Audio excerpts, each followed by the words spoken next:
Hello everyone, and welcome back to Haunting Words. If you found this video, you're probably looking for something to help you drift off to sleep. And I'm here to deliver. But before we begin, take a moment to like this video and subscribe to the channel. Now, get comfy, turn off the lights, and let your mind wander as I take you through tonight's story. It's strange how some places can cling to you, even long after you've left them. That's exactly how I feel about the old lighthouse on Stonebridge Island. The year was 2015, a time when life felt as predictable as the tides. I was 32, living in the city, and juggling a job I didn't care much for. The hustle of urban life was a constant hum in the background, but I wasn't particularly unhappy. Just restless. I needed a break, something to pull me out of my routine. That's when a coworker mentioned Stonebridge Island, a quiet, weathered speck of land a few hours' drive up the coast. He said it was the kind of place where the world seemed to pause. A good spot to clear your head, he told me. It sounded perfect. The plan was simple: spend a few days there, enjoy the solitude, and return to the city feeling refreshed. I packed a bag, threw in a notebook I hadn't touched in years, and drove up the coast one Friday afternoon. The air turned cooler as I neared the island, the salty tang of the ocean creeping through the car's vents. The ferry ride was uneventful, but standing on the deck, I felt an unexpected sense of anticipation. Stonebridge wasn't just a break, it felt like the start of something significant. When I arrived, the town itself was as small and unassuming as it imagined. A handful of shops, a diner with a flickering neon sign, and streets lined with aging houses that had seen better days. It wasn't the kind of place you'd stumble upon unless you were looking for it. I'd rented a room in an old boarding house run by a quiet older man named Peter. He wasn't much for conversation, but his place was clean, and the view from my window overlooked the rocky shoreline. That first evening, I wandered through the town, letting my steps guide me. The air was heavy with the smell of the sea, and seagulls cawed overhead as the sun dipped below the horizon. I picked up a sandwich at the diner and overheard a group of locals discussing the lighthouse on the far side of the island. It stood on a jagged cliff, they said, abandoned for decades, but still a symbol of the island's past. As they talked, their voices dropped slightly, as if the topic carried a weight they couldn't quite explain. One man mentioned strange happenings there, things no one could quite put into words. I listened quietly, curiosity sparking. The next day, after breakfast, I decided to visit the lighthouse. The path leading to it wasn't marked, but Peter had scribbled directions for me on a piece of paper. It was a 2-mile hike through dense woods, the kind of trail where every step seemed to muffle the sound of the world. The trees were tall and twisted, their branches forming a canopy that blocked out most of the sunlight. I couldn't hear anything but the crunch of my boots on the dirt and the occasional rustle of leaves. When I finally emerged from the woods, the lighthouse loomed ahead. It was taller than it expected, its once bright paint faded and peeling. The glass in the lantern room was cracked, and the structure itself leaned slightly, as if weary from decades of braving the elements. The cliffs below dropped steeply into the churning ocean, waves crashing against the rocks with a ferocity that seemed almost alive. For a moment, I just stood there, taking it all in. The lighthouse was silent, but there was something about it, something that made the air feel heavier, the shadows darker. It wasn't fear exactly, more like unease. I walked closer, stepping carefully on the uneven ground. The door at the base of the lighthouse was slightly ajar, its rusted hinges creaking as the wind nudged it back and forth. I peered inside, but the light didn't reach far. Just a spiral staircase winding upward, the metal steps corroded and flecked with rust. I didn't go inside that day. Something held me back, though I couldn't say what. Instead, I sat on a rock near the edge of the cliff, pulled out my notebook, and started writing. The words came easily, flowing like they hadn't in years. I wrote about the town, the path through the woods, the lighthouse. It felt good to put pen to paper again, even if I wasn't sure what I was riding for. As the sun dipped lower, casting long shadows across the ground, I packed up my things and started the walk back. The woods felt different this time, darker, quieter. I could hear the occasional snap of a twig or a rustle of leaves, and every now and then I found myself glancing over my shoulder. But nothing was there. By the time I reached the boarding house, the unease had faded, replaced by the comforting routine of washing up and heading to bed. That first day felt like the start of something small but significant. At the time, I thought it was just the thrill of exploring somewhere new, of finding a corner of the world that felt untouched by the chaos of everyday life. But looking back, I wonder if the lighthouse had already started working its way into my thoughts, planting the seeds of something I couldn't quite understand. It was just the beginning, and I had no idea what lay ahead. The next morning started like any other day on Stonebridge Island, quiet, unhurried, and framed by the rhythmic sound of the ocean. I woke early, brewed a cup of coffee in the shared kitchen, and sat on the creaky porch of Peter's boarding house. The morning mist clung to the air, blurring the outlines of the distant cliffs where the lighthouse stood. Peter came out briefly, nodding in my direction but saying little. That was just how he was, taciturn but not unfriendly. His presence was oddly comforting, like a silent acknowledgement that I wasn't alone, even in this isolated place. After finishing my coffee, I decided to retrace my steps to the lighthouse. Something about it had stuck with me, an unshakable itch in my mind. It wasn't just the structure itself, it was the feeling it gave me, a peculiar mix of awe and unease. The walk through the woods was just as quiet as the day before. The only sounds were the soft crunch of my boots and the occasional chirp of birds. But about halfway through, I noticed something odd. The trail, which had been well trodden and clear the previous day, now seemed slightly overgrown, as if it hadn't been used in weeks. At first, I chalked it up to my imagination, or perhaps the low light filtering through the canopy of trees. But the further I went, the stranger it seemed. Branches hung lower than I remembered, and the underbrush seemed to press closer to the path. It was subtle, almost unnoticeable, but enough to make me pause. When I finally broke through the woods and reached the clearing, the lighthouse stood exactly where it left it. Yet, something felt different. The air was colder here, the wind sharper. I could hear the waves crashing against the cliffs below, but the sound seemed muted, as if coming from a great distance. The door to the lighthouse, which had been slightly ajar the day before, was now wide open. It swung gently on its rusted hinges, moving with the rhythm of the wind. I stood there for a moment, staring at it. My rational mind told me it was nothing, a gust of wind perhaps, or the door simply giving way under its own weight. But I couldn't shake the feeling that it was deliberate. I stepped closer, peering inside. The spiral staircase was just as it left it, its metal steps coated in rust and grime. The air inside was damp and carried a faint smell of salt and mildew.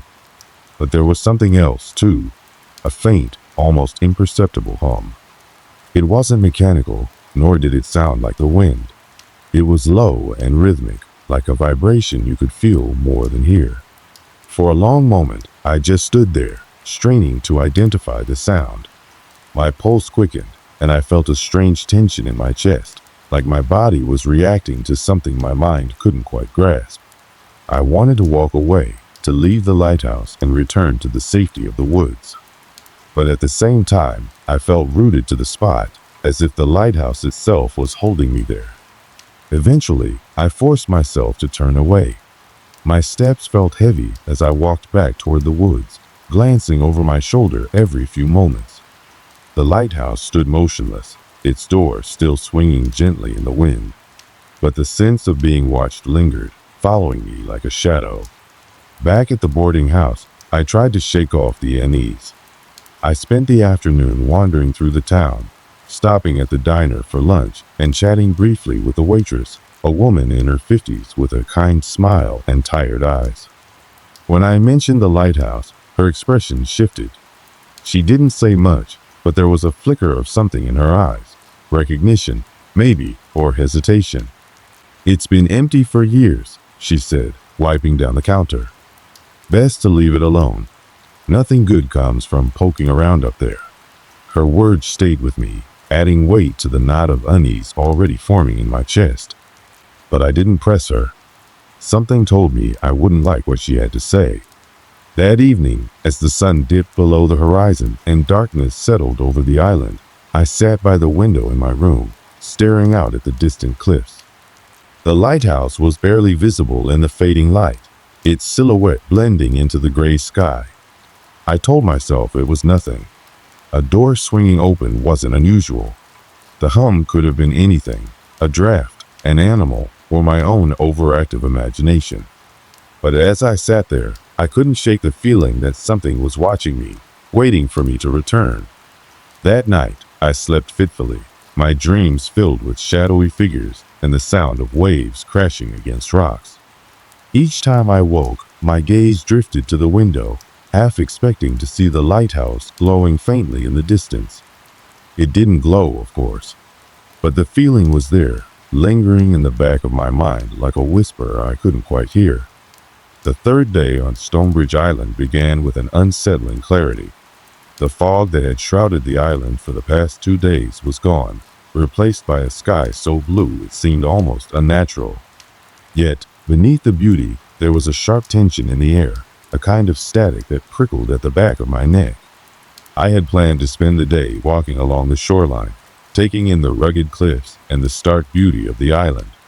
But as I made my way toward the beach, I found myself turning instead toward the lighthouse. I told myself it was curiosity, nothing more. The woods felt different this time. The quiet was more profound, the usual rustling of leaves and chirping of birds eerily absent. The trail, which had seemed overgrown the day before, now felt entirely unfamiliar.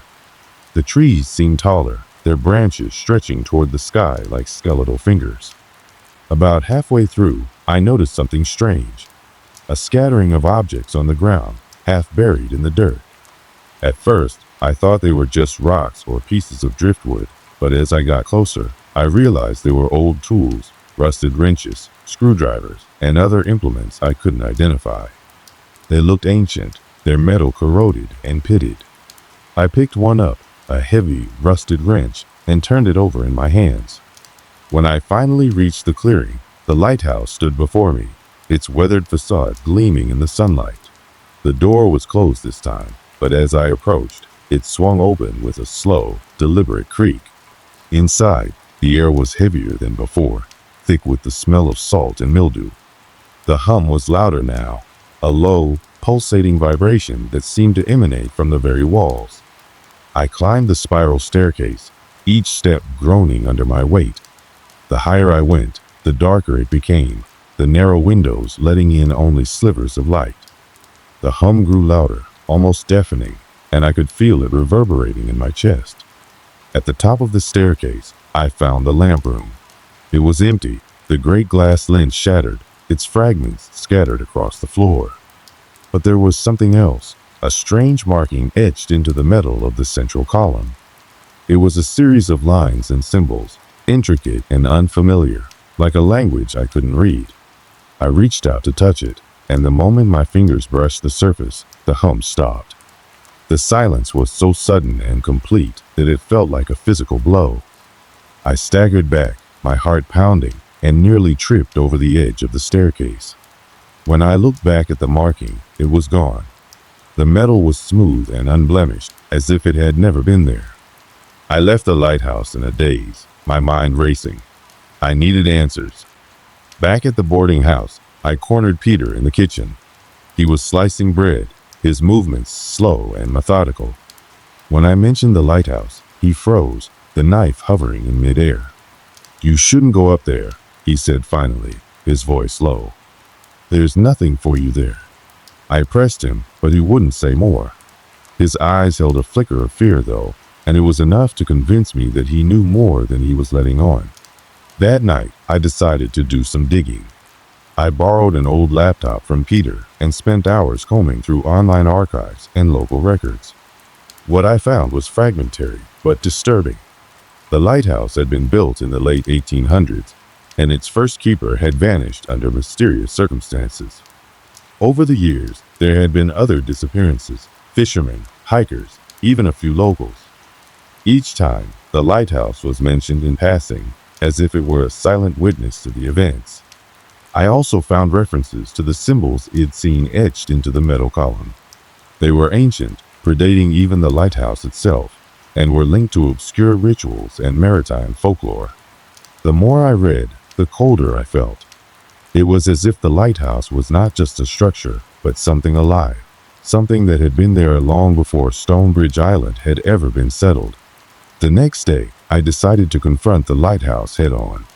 Armed with a flashlight, a notebook, and a sense of grim determination, I made my way back through the woods. This time, the trail was almost unrecognizable. The trees seemed to close in around me, their gnarled branches forming an almost impenetrable canopy. The air was thick with the smell of damp earth and something else, something acrid and metallic. When I reached the clearing, the lighthouse loomed before me like a sentinel. Its door was wide open, and the hum was back, louder than ever. Inside, the air was freezing, my breath forming clouds as I moved through the narrow corridors. The markings were back, etched into the walls and floors, glowing faintly in the dim light. I followed them, tracing their path up the spiral staircase. At the top, the lamp room was empty, but the markings formed a circle around the central column. As I stepped into the circle, the hum reached a crescendo, and the floor seemed to vibrate beneath my feet. And then, everything went still. The room grew impossibly dark, the light from the windows snuffed out as if by an unseen hand. I could hear the sound of waves crashing against the cliffs, louder and closer than they should have been. In the center of the room, a figure began to take shape. It was shadowy and indistinct, its edges flickering like static on a television screen. It had no face, no features, but its presence was overwhelming, filling the room with a suffocating sense of dread. For a moment, I couldn't move, couldn't breathe. And then, just as suddenly as it had appeared, the figure was gone. The light returned, and the hum faded into silence. The morning after my last visit to the lighthouse, I woke with a splitting headache and a strange sensation in my chest, a heaviness, as if something was pressing against my ribs. My dreams had been vivid and disjointed, flashes of the lighthouse, the shadowy figure, and the symbols glowing in the dark. Peter seemed to notice my unease at breakfast. He didn't say anything, but his eyes lingered on me for a moment longer than usual. He placed a plate of toast in front of me, his hand trembling slightly, and muttered, "Be careful." I didn't have the heart to tell him I was planning to return to the lighthouse that very day. The trail to the lighthouse was almost unrecognizable. The forest seemed to have grown denser overnight, the trees pressing in on all sides, their twisted branches blotting out the sky. The air was thick and humid, heavy with the smell of damp earth and salt. As I approached the clearing, I realized something was different. The lighthouse door was closed, but there was a faint light emanating from the windows, a cold, bluish glow that pulsed rhythmically, like a heartbeat. I stepped closer, my heart pounding in my chest. The hum was back, louder than ever, resonating through the ground and into my bones. I hesitated for a moment, my hand hovering over the door handle, before finally pushing it open. Inside, the air was frigid, my breath visible in the dim light. The markings that had been etched into the walls and floor were now glowing faintly, their patterns twisting and shifting as if alive. The hum had a new quality to it, a low, guttural sound that seemed to whisper just below the range of hearing. I climbed the spiral staircase, each step feeling heavier than the last. The higher I went, the stronger the sense of unease became. By the time I reached the top, my legs were trembling, and my hands were slick with sweat. The lamp room was bathed in the same eerie blue light I had seen from outside. The central column, which had once been smooth and featureless, was now covered in the glowing symbols, their lines pulsing in time with the hum. And then I saw it. The shadowy figure from before was standing in the center of the room, its form more defined, but no less terrifying. It was tall and angular, its body made of shifting darkness that seemed to writhe and shimmer like smoke. Its face, or what should have been its face, was a void, a blank expanse that seemed to draw in the light around it. For a moment, neither of us moved. I was frozen, my body locked in place by a fear so intense it felt like my chest would explode. The figure tilted its head slightly, as if observing me, and then it spoke. The voice was not a sound, but a vibration, a deep, resonant tone that seemed to bypass my ears entirely and go straight to my mind.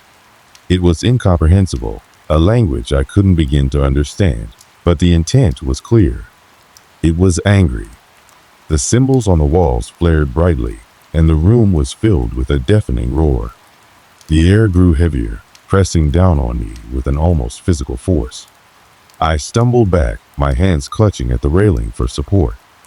The figure moved toward me, its form shifting and flowing like liquid shadow. I could feel the temperature drop further, the cold biting into my skin and numbing my fingers. My breath came in short, ragged gasps, and my vision blurred. I don't know how I made it down the staircase. The next thing I remember, I was outside, the lighthouse looming behind me like a sentinel of doom. The hum was gone, replaced by an oppressive silence that seemed to stretch endlessly in all directions. I turned to look back at the lighthouse, and for a brief moment, I thought I saw the figure standing in one of the windows, watching me. Then the light inside flickered and went out, leaving the structure dark and lifeless once more. I ran. Back at the boarding house, I collapsed onto my bed, my body shaking uncontrollably. I tried to make sense of what I had seen, but my mind refused to cooperate. The symbols, the figure, the voice, it was too much. Peter found me later that evening. He didn't ask what had happened, but the look in his eyes told me he already knew. He handed me a cup of tea and sat down beside me, his presence a small comfort in the overwhelming darkness. You saw it, didn't you? He asked quietly. I nodded, my throat too dry to speak. He sighed, his shoulders slumping. I warned you, he said. I told you not to go up there.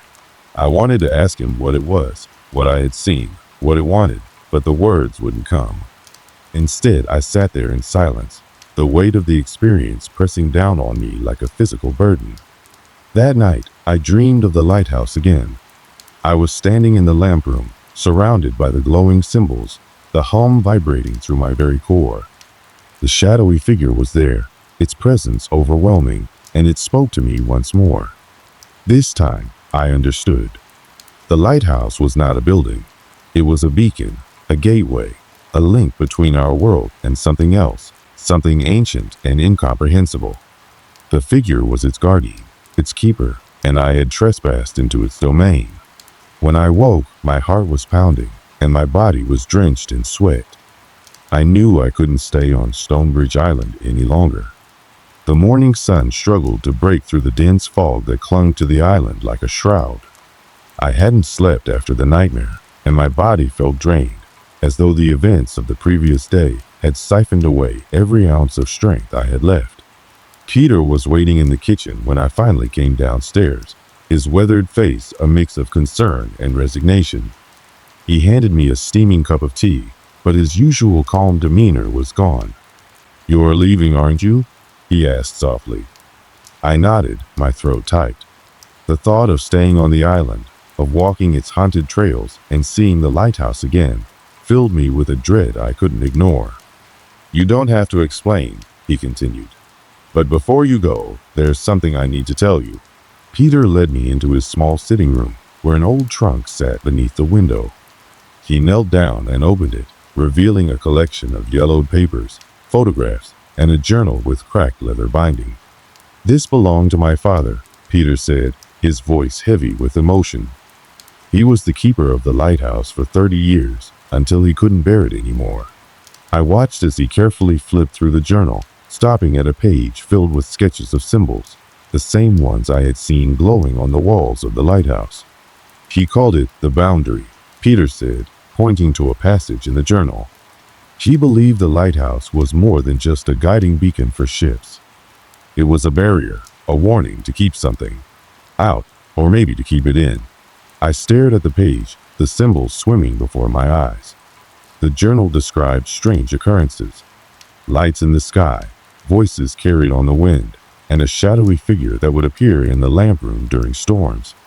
My father tried to leave the island once, Peter continued, but he couldn't. Something always brought him back. He said the lighthouse wouldn't let him go. The words sent a chill down my spine. What happened to him? I asked. Peter's gaze dropped to the floor. He disappeared. One night, he went up to the lighthouse and never came back.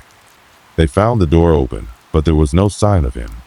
I left the boarding house that afternoon, my bag packed and my mind racing.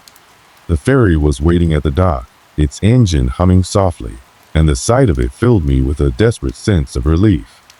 As I stepped aboard, I couldn't help but glance back at the island. The lighthouse stood in the distance, its silhouette stark against the gray sky. For a moment, I thought I saw movement in one of the windows, a flicker of shadow, but I quickly turned away, refusing to let my fear take hold again. The ferry ride back to the mainland was uneventful, but I couldn't shake the feeling that I was being watched. The passengers around me seemed oblivious, chatting and laughing as though the world was still normal. When we docked, I stepped off the ferry and took a deep breath of mainland air. It was warmer here, less oppressive, but the weight on my chest didn't lift. The days that followed were a blur. I stayed in a small motel near the coast, trying to piece together what had happened. I scoured the internet for any mention of Stonebridge Island or its lighthouse, but there was nothing, no history, no legends, not even a mention of its existence. It was as if the island had been erased from the world. I thought about calling Peter, but I couldn't bring myself to do it. What would I say? That I had seen things I couldn't explain? That his father's warnings had been right? Instead, I pored over the photographs and notes I had taken during my time on the island. The symbols, the journal, the figure in the lighthouse, they were all pieces of a puzzle I couldn't solve. And then, one night, I heard the hum. It started softly, barely audible, but it grew louder as the hours passed. The same vibration, the same resonance, but this time it wasn't coming from the lighthouse. It was coming from within me. I packed my things and left the motel the next morning, unsure of where I was going or what I was running from. The hum had stopped, but the feeling of being watched remained, an ever-present shadow that followed me wherever I went. I tried to return to my old life, but it was impossible. Every time I closed my eyes, I saw the lighthouse, its walls glowing with the strange symbols, the shadowy figure standing in the lamp room, watching me. I moved from town to town, never staying in one place for too long. The hum would return sporadically, a low, insistent sound that seemed to echo in my very bones. I started to notice other things too, small, subtle changes in my surroundings. Lights flickering when I entered a room, shadows that seemed to move on their own, whispers that I couldn't quite make out, but that filled me with an unshakable sense of dread. It's been 6 months since I left Stonebridge Island, and I've come to accept that I may never find answers to what happened there. The lighthouse, the symbols, the shadowy figure, they're all part of a mystery I wasn't meant to uncover. But one thing is certain, the experience has changed me. I carry the island with me now, its presence a constant reminder of the unknown forces that exist just beyond our understanding. And sometimes, late at night, when the world is quiet and still, I hear the hum again, a faint, distant sound that seems to call me back. Leaving the island should have been the end of it. I thought putting distance between myself and the lighthouse would sever its grip on my mind, but the truth is, it's not the island that haunts me. It's the knowledge of what's out there, of what I've seen and felt. In the quiet moments, I find myself replaying the events over and over again. I try to rationalize, to explain away the impossible. Was it just my imagination? Was I so caught up in the isolation of the island that my mind conjured those terrifying experiences? Maybe the figure in the lighthouse was nothing more than a shadow cast by my own fear. But then, there are the things I can't ignore. The symbols, the journal, the strange hum that I still hear in the dead of night. These aren't figments of imagination. They're real, tangible, and deeply unsettling. I've come to realize that the lighthouse isn't just a place. It's a doorway, a boundary between worlds. Whether it's meant to protect us from what lies beyond, or to keep us out of something we shouldn't disturb, I can't say.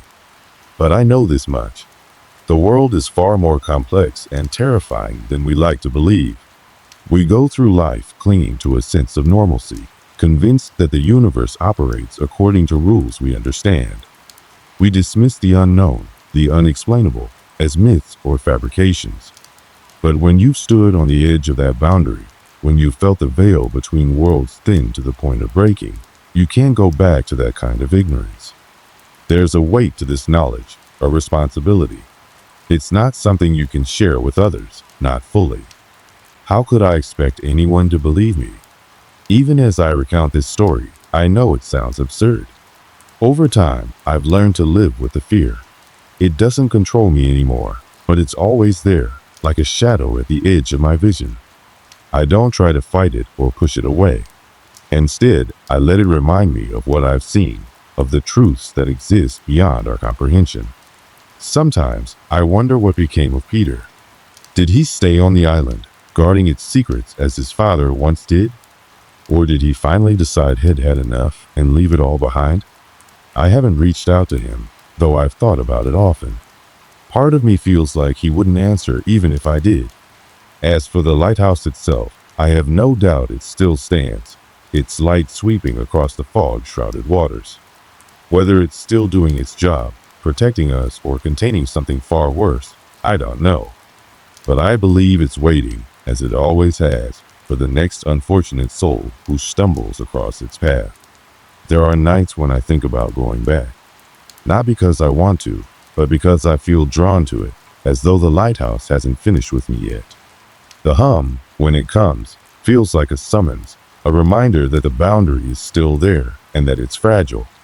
But then I remind myself of what I've lost to that place, my peace, my sense of safety, my belief in a world governed by logic and reason. Going back would mean risking everything again, and I'm not sure I could survive it a second time. For now, I've made my peace with the uncertainty. The lighthouse is part of my story, a chapter that will never truly close. But it's not the end. Life goes on, even in the face of the unknown. To those of you listening to this, I don't expect you to understand. You might think this is just a story, something crafted to entertain or to frighten. And maybe that's for the best. If you can dismiss it as fiction, then you're safe from the weight of its truth. But if you've ever stood in a place where the air feels charged with something ancient and powerful, if you've ever felt the unshakable sense that you're not alone, then you know what I mean. You felt the boundary, and you've glimpsed the other side. The lighthouse taught me that some mysteries aren't meant to be solved. Some doors are better left closed. So, if you ever find yourself wandering along the coast and you see a light cutting through the fog, think carefully before you follow it. Because once you cross that boundary, there's no turning back.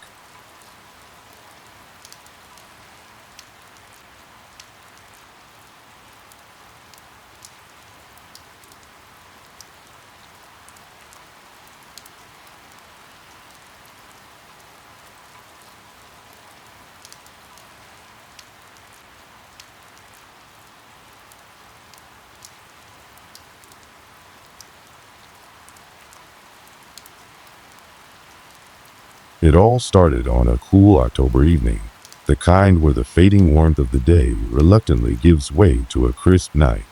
My name is Jason, and this is a story that still sends shivers down my spine whenever I recall it.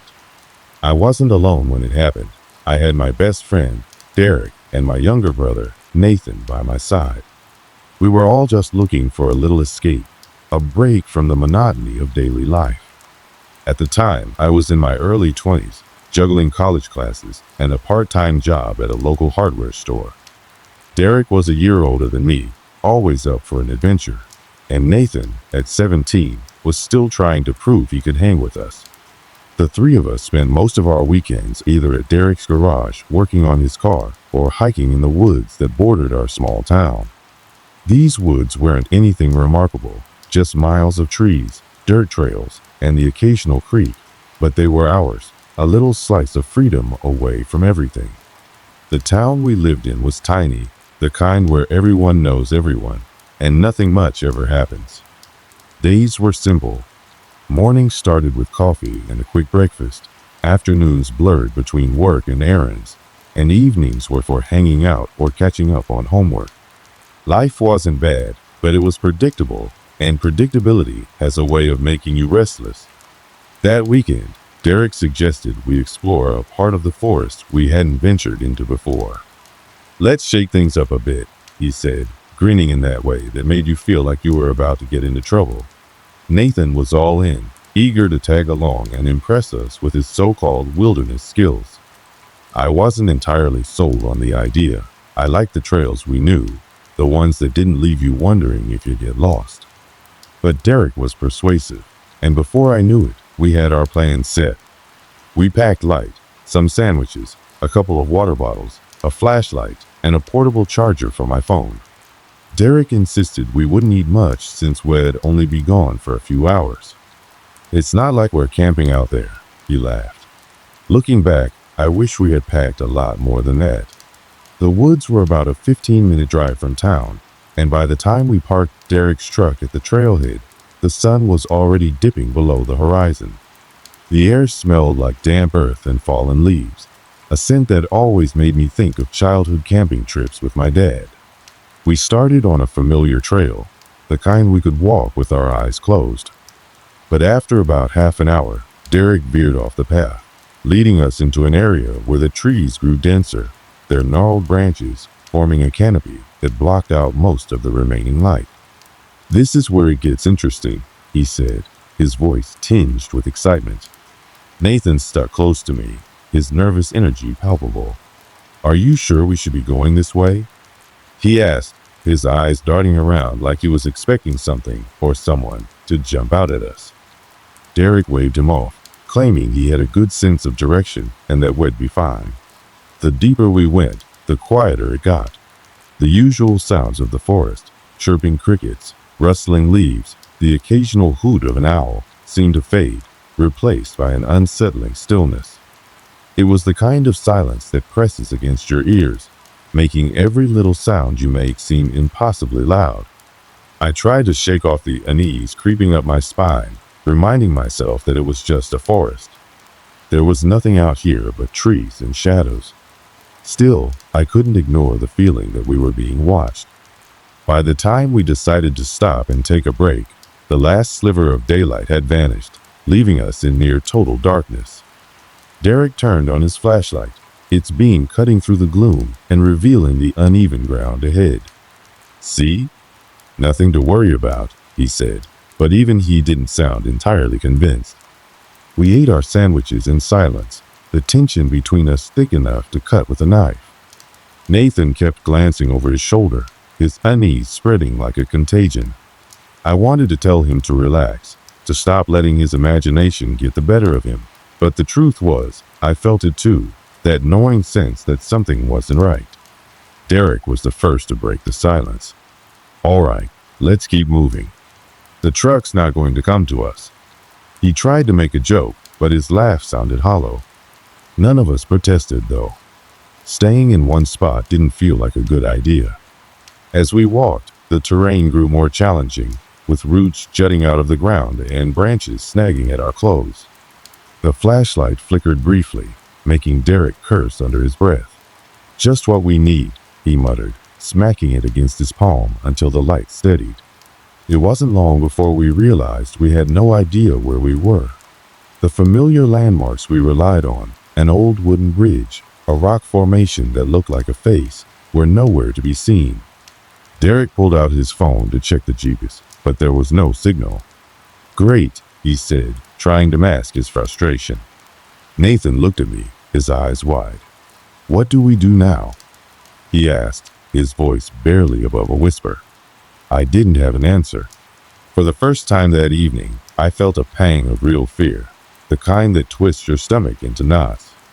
We decided to backtrack, retracing our steps in the hopes of finding the trail. But the forest had other plans. Every direction looked the same, a maze of trees and shadows that seemed to close in around us. As we stumbled through the darkness, I couldn't shake the feeling that we weren't alone. It was subtle at first, a faint rustling sound just beyond the edge of the flashlight's beam, but it was enough to set my nerves on edge. I glanced at Derek, and for the first time, he looked as uneasy as I felt.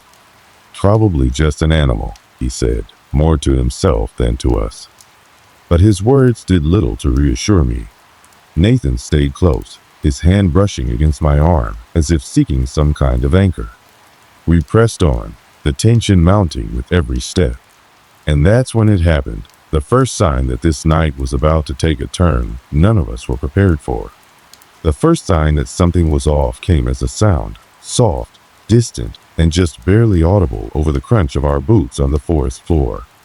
It was faint at first, like a low hum, almost like the buzz of a far-off power line. I stopped walking, holding up a hand to signal Derek and Nathan to do the same. "Do you hear that?" I asked, my voice barely louder than a whisper. Derek tilted his head, listening intently, while Nathan's eyes darted nervously around us. The sound came again, slightly louder this time. It wasn't mechanical, though. It was uneven, almost organic, like a low, guttural murmur. "Probably the wind," Derek said, though his tone was unconvincing. He kept his flashlight trained on the ground ahead, but his usual confident demeanor seemed to falter. "It doesn't sound like wind," Nathan said, inching closer to me. His voice trembled slightly, and I could see him gripping the straps of his backpack as if holding on to something solid might keep his nerves in check. We stood there for a moment, straining to hear more. The forest was still unnervingly quiet, but that strange sound seemed to come from somewhere deeper in the woods. It wasn't constant. It came in short bursts, fading out and then returning just when you thought it was gone. "Let's keep moving," Derek said, his voice firmer now. "Standing here isn't going to help." Reluctantly, we started walking again, but the atmosphere had shifted. Every snap of a twig or rustle of leaves made us jump, and the once refreshing chill in the air now felt oppressive. As we trudged on, the sound grew louder, though it still seemed to move around us, coming from different directions. Sometimes it was ahead, other times it seemed to echo from behind. It was almost as if something, or someone, was circling us. Nathan grabbed my arm suddenly. "Look," he said, pointing to a spot just beyond the flashlight's reach. At first, I didn't see anything, just the same endless stretch of trees. But then I noticed it, a faint glow, almost like the dying embers of a campfire, flickering through the branches. "What the hell is that?" Derek muttered, narrowing his eyes. None of us answered. We just stood there, staring at the light. It wasn't bright enough to illuminate anything clearly, but it pulsed faintly, as if it were alive. "We should check it out," Derek said after a moment, his voice low. "Are you serious?" Nathan hissed. "What if it's, I don't know, someone we don't want to run into?" "It's probably just a fire someone left burning," Derek said, though he didn't sound convinced. "We can't just ignore it." Against my better judgment, I followed Derek as he started toward the light. Nathan trailed behind, muttering under his breath about how bad of an idea this was. The closer we got, the stranger the light seemed. It wasn't steady like a normal flame. It flickered and shifted, casting faint, dancing shadows that made the trees look like they were moving. And the hum was louder now, more like a low drone that seemed to vibrate in my chest. When we finally reached the source, we stopped in unison. It wasn't a fire. A small circular clearing lay ahead, and in the center of it was the source of the glow, a faintly luminescent patch of ground. The soil itself seemed to shimmer, casting an eerie light that barely reached the surrounding trees. "What the hell is that?" Nathan whispered, his voice trembling. "I have no idea," Derek said, stepping closer. "Don't," I said quickly, grabbing his arm. "We don't know what it is." Derek hesitated, but didn't move any closer. We all stood there, staring at the glowing ground, as the hum grew louder. It wasn't deafening, but it was disorienting, like it was burrowing into my skull. Then, without warning, the glow dimmed, almost as if it were reacting to our presence. The hum dropped in pitch, becoming a low, rumbling vibration that I could feel in my feet. "Okay, this is freaking me out," Nathan said, backing away. "Let's just go," I said, pulling at Derek's sleeve. For once, Derek didn't argue. We turned and started walking back the way we came, our pace much quicker than before. Nathan kept glancing over his shoulder, and I couldn't blame him. I felt the urge to look back too, though I was terrified of what I might see. The hum didn't fade as we moved away. If anything, it seemed to follow us, growing softer and then louder again in irregular intervals. It was almost as if it was breathing, inhaling and exhaling in sync with our steps. At one point, Nathan stumbled over a root and nearly fell. I grabbed his arm to steady him, and that's when I noticed something odd. The flashlight in his hand was flickering, but not like it was running out of batteries. The light seemed to pulse, in and out, perfectly matching the rhythm of the hum. "Derek," I said, my voice low, "look at your flashlight." Derek stopped and held up his flashlight, which was doing the same thing, flickering in that same strange rhythm. "What the?" he started to say, but his words were cut off by a sudden sharp noise that made all of us freeze. It was a crack, like a tree branch snapping, but impossibly loud, as if the sound were amplified. It echoed through the forest, making it impossible to tell where it had come from. "Run," Derek said, his voice tight. We didn't argue. We took off, sprinting through the woods, no longer caring about the trail or where we were going. The only thing that mattered was putting as much distance as possible between us and whatever had made that sound. As we ran, the hum grew louder, almost deafening now. It wasn't just a sound anymore. It was a presence, something tangible and overwhelming. It pressed against my ears, my chest, my entire body, making it harder to breathe. Nathan tripped again, this time falling to the ground. I skidded to a stop and helped him up, my heart pounding so hard it felt like it would burst. "Come on," Derek shouted, his flashlight bobbing wildly as he ran ahead. We kept running until our legs burned and our lungs screamed for air. Eventually, we slowed down, stumbling to a stop in a part of the forest that looked no different from any other. The hum was gone. The glow was gone. But the silence had returned, heavier and more oppressive than ever. "What the hell was that?" Nathan asked, his voice shaking. "I don't know," I said, wiping sweat from my forehead. "But I don't think we should stay here." Derek nodded, his usual bravado replaced by something he'd never seen in him before, fear. We didn't say much after that. We just kept walking, hoping we were heading in the right direction. But deep down, I knew that whatever had happened, it wasn't over. The days that followed that strange encounter in the forest were filled with an unease I couldn't shake.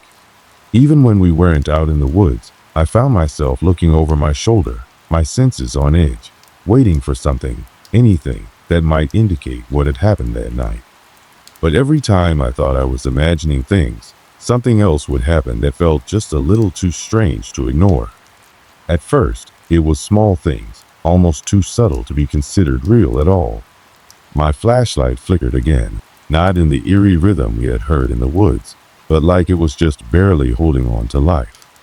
Derek's was doing the same thing, and every time it happened, we would both freeze, our eyes locking with an unspoken understanding. Whatever it was that we had walked into that night hadn't gone away. Nathan, usually the most skeptical of us, started acting differently too. He wasn't as quick to laugh off the little oddities. He would turn pale at random times, as if the light itself was too much to bear, or he would glance at trees and rocks as though they were whispering something to him. His eyes, which had always been sharp and full of humor, looked tired, distant even, as if he had seen something no one else could. But it wasn't until the second night after our encounter that things began to take a darker turn. We had set up camp at the edge of the forest, far enough from the clearing, but still within its reach. We didn't want to venture too deep, but I couldn't shake the feeling that we needed to keep moving, keep looking. Derek insisted it was just our minds playing tricks on us. He was the one who led us into the forest in the first place, And even now, his voice was steady, confident, as if he could still control whatever this was.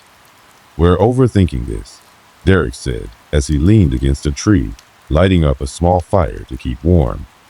The fire crackled, but it didn't bring any sense of comfort. "There's a logical explanation for everything." "I'm not so sure," Nathan muttered, staring into the dark trees. "Nothing feels right here anymore." I sat on a log, absent-mindedly running my fingers through the dirt. The moon was high in the sky, casting long, eerie shadows over the clearing. It felt wrong, like the woods themselves were pressing in on us. I stood and began walking around the perimeter, my flashlight cutting through the night air. The beam moved from one tree to the next, then across the forest floor. Every movement felt too loud, too exposed, and I realized I was holding my breath. "Guys," I said, my voice unsteady. "Do you hear that?" They both looked at me like I was crazy. "No," Derek said, rolling his eyes. "It's just the wind." But it wasn't. It was that hum again, the one we'd heard the other night, this time deeper, more resonant. It seemed to come from beneath the earth itself, vibrating in the air like the hum of a far-off machine. I could feel it in my bones, like it was settling into my chest. "Do you hear it now?" I asked, looking at Nathan. He nodded, his face pale under the moonlight. "Yeah, but I don't know what the hell it is." "We need to find out what's going on," Derek said, his voice quiet now. He was no longer the confident leader. He was a man just as unsettled as the rest of us.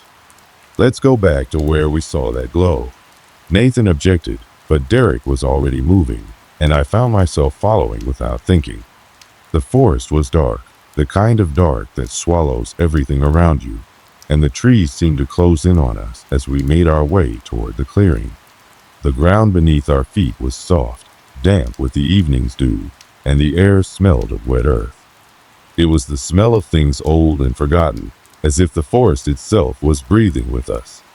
When we reached the clearing, there was nothing.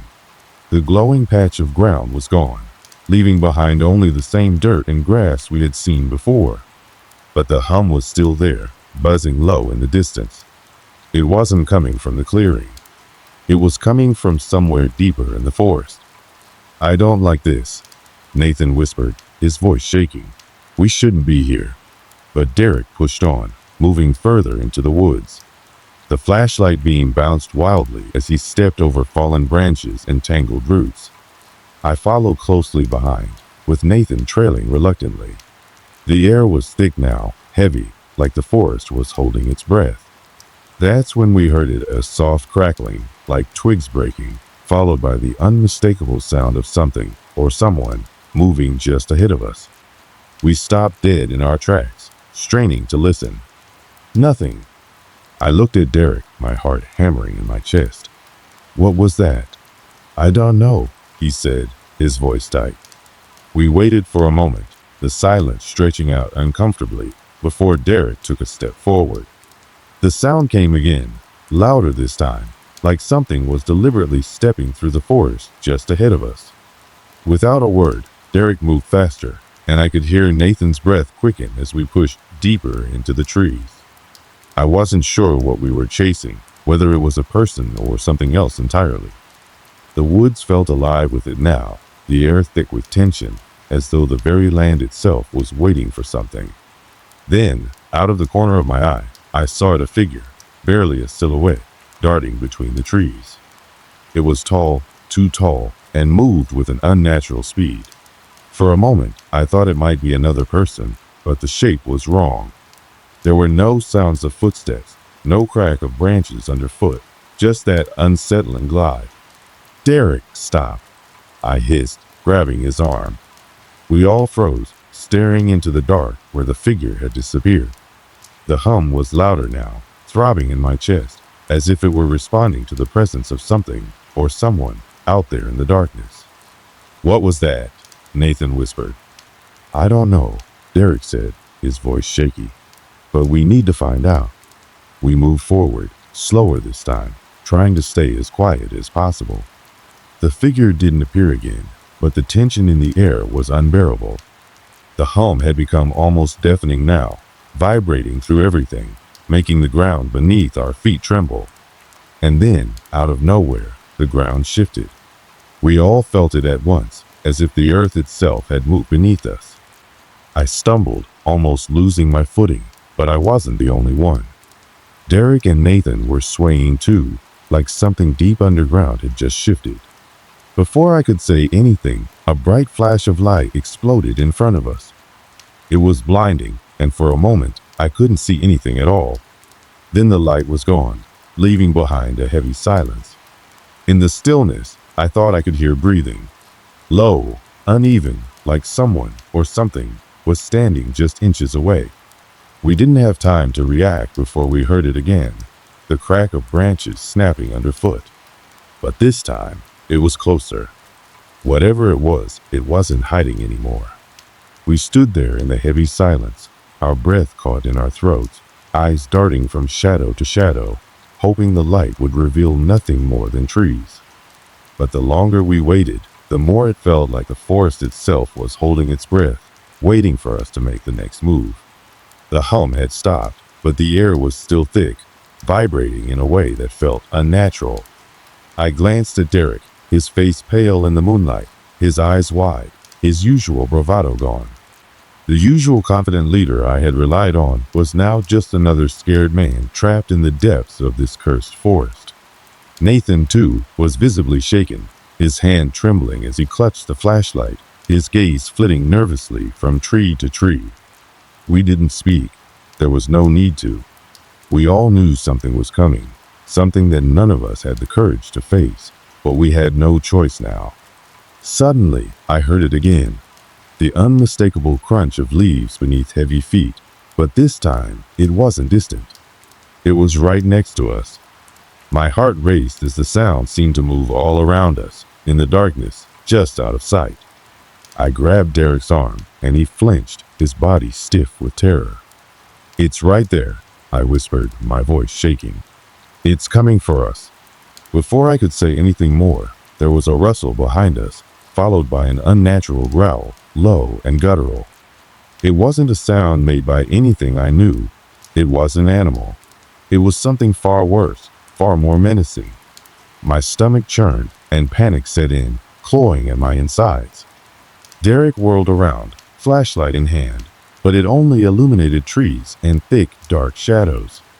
The growl came again, closer this time, followed by a thud, like something large crashing through the underbrush. "We need to move now," Nathan shouted, his voice barely above a whisper, as if raising it would draw more attention. But there was nowhere to go. The trees closed in, their branches like dark, skeletal arms reaching for us, blocking any path out of the forest. The ground beneath us felt alive, shifting as if the earth itself was waking up and preparing to swallow us whole. I could feel it beneath my feet, a subtle rumble that made the hairs on the back of my neck stand on end. And then it came into view. At first, it was just a blur, too fast, too strange to fully comprehend. But as it drew closer, the figure became clearer, and I realized that what we were seeing wasn't human. It wasn't anything from this world at all. Standing in front of us was something tall, too tall to be a person. Its form was distorted, as if its very shape was being stretched and pulled out of reality. It had long, spindly limbs, its skin pale and translucent in the moonlight, almost like it was made of mist or smoke. But what struck me most were its eyes. They weren't eyes at all. They were black, hollow pits that seemed to suck the light out of the forest around us, glowing faintly with an eerie, unnatural light. I couldn't breathe. My body froze, and I felt the blood drain from my face as I realized that we weren't just facing something unknown. We were facing something older than anything I could understand. This thing, whatever it was, had been here long before us, and it was never going to let us leave. The air around us became thick with a nauseating scent, something like rotting earth and decaying flesh. I gagged, my head spinning. I could hear my heart pounding in my chest, so loud that I thought it might burst. "Derek," I managed to whisper. "What is that thing?" He didn't respond at first. He was too busy staring at the creature, his eyes wide with disbelief. The shock on his face was mirrored in Nathan's expression, but there was something else there too, fear. Before we could move, the creature lurched forward, its spindly fingers reaching out toward us with terrifying speed. I took a step back, my legs threatening to give way beneath me. But before I could run, the thing spoke, or rather, it didn't speak at all, but I could hear it in my mind. The words weren't words, they were feelings, emotions, cold, ancient, and malevolent. You shouldn't have come here. I felt the weight of the words press down on me, suffocating me, as if the creature had reached into my very soul and was squeezing the life out of me. The air grew colder, and I could see my breath in front of me, even though the night was warm. The ground beneath my feet began to tremble again, but this time, it wasn't just a rumble, it was a violent shaking, like the earth itself was rejecting us, trying to expel us from its grasp. The creature took another step forward, its shadow swallowing the light from the flashlight, its limbs unnaturally long and twisted. I turned to look at Derek, but he was gone. In a split second, I realized that Derek had bolted. He was running, his footsteps thudding heavily against the ground. But he didn't get far. The creature's long, bony fingers shot out and wrapped around his ankle, dragging him toward it with terrifying speed. His screams filled the air, but they were quickly cut off as his body was pulled into the darkness. My heart stopped, my legs locked in place. I wanted to run, to help, but my body refused to obey. Nathan stood frozen next to me, his face pale and slack, his mouth open in shock. But then something shifted in his eyes. He wasn't just afraid anymore. He was angry, furious. He took a deep breath, grabbed a large branch from the ground, and rushed at the creature. "What the hell are you?" he screamed, swinging the branch with all his strength. The creature didn't flinch. It didn't react at all. But the branch struck it with a sickening crack. Nathan stumbled back, his body jerking as if he had hit something far harder than wood. I could see the creature's long limbs start to bend, twisting like smoke around Nathan's body. His scream echoed through the woods, and then nothing. Just silence. The creature had taken him too. I was alone now. I was trapped in this forest, with something ancient, something not human, and I could feel it drawing closer. The cold was unbearable now, the night pressing in on me, suffocating me. My only thought was to survive, to run, but there was nowhere to run. The creature had already claimed its victims, and I was next. With one last desperate effort, I turned and ran. The forest was alive, the trees twisting and contorting in the corner of my vision as I sprinted blindly, my mind consumed with fear. My legs burned, my breath came in ragged gasps, but I didn't dare look back. I didn't dare slow down. But no matter how fast I ran, I couldn't escape the feeling that it was right behind me, watching, waiting for me to make a mistake. The woods had swallowed my friends, and I had no illusion that it wouldn't swallow me too. I didn't know how long I ran, but when I finally stumbled out of the forest and into the open, I collapsed to the ground, gasping for air. I didn't stop to look back. I couldn't. The last thing I heard before I passed out was that same low, guttural growl. The same sound that had haunted us all along. I was the only one left.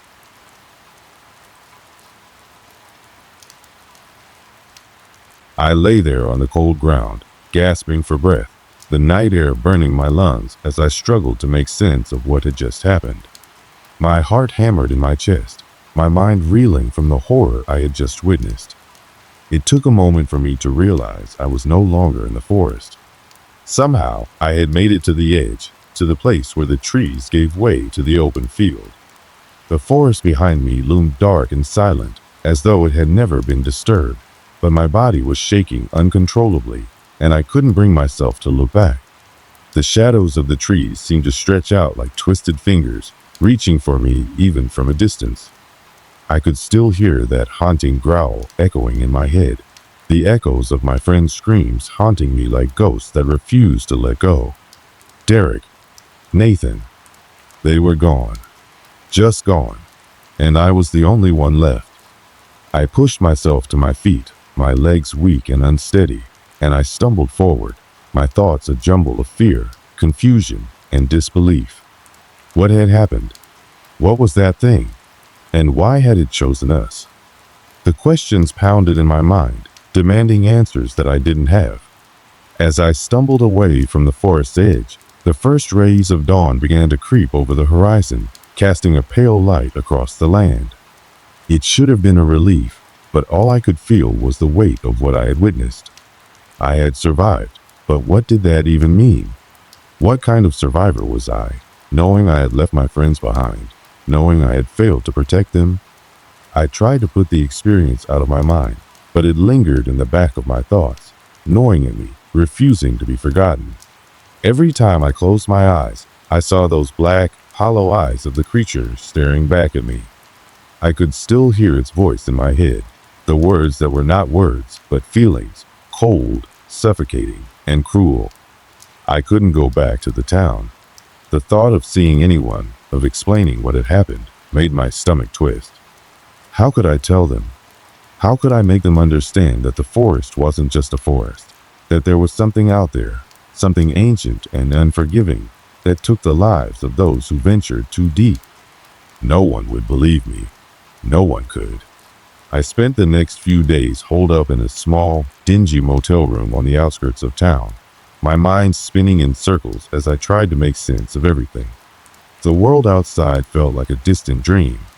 I couldn't shake the feeling that I was being watched, that I was still being hunted, even though I had left the forest behind. Every time I stepped outside, the air felt wrong, thick with a presence I couldn't see but could feel. And every rustling of the wind in the trees, every passing shadow, made my heart race in terror. I didn't know how to move forward. How could I? What could I say? There was no closure, no resolution to what had happened. I was alive, but for what? What did it mean to survive something like that, knowing that it would always be with me, that the memories would never fade, that the nightmare would never truly end? I tried to reach out to the authorities, to tell them that something terrible had happened, that my friends were dead. But when I made the call, they just brushed me off. They told me that there was no record of anyone going missing in the woods, no sign of any struggle, no evidence of foul play.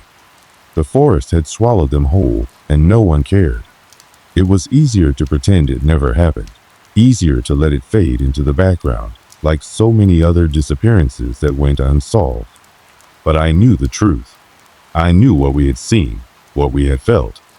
The creature, the presence in the woods, it was real.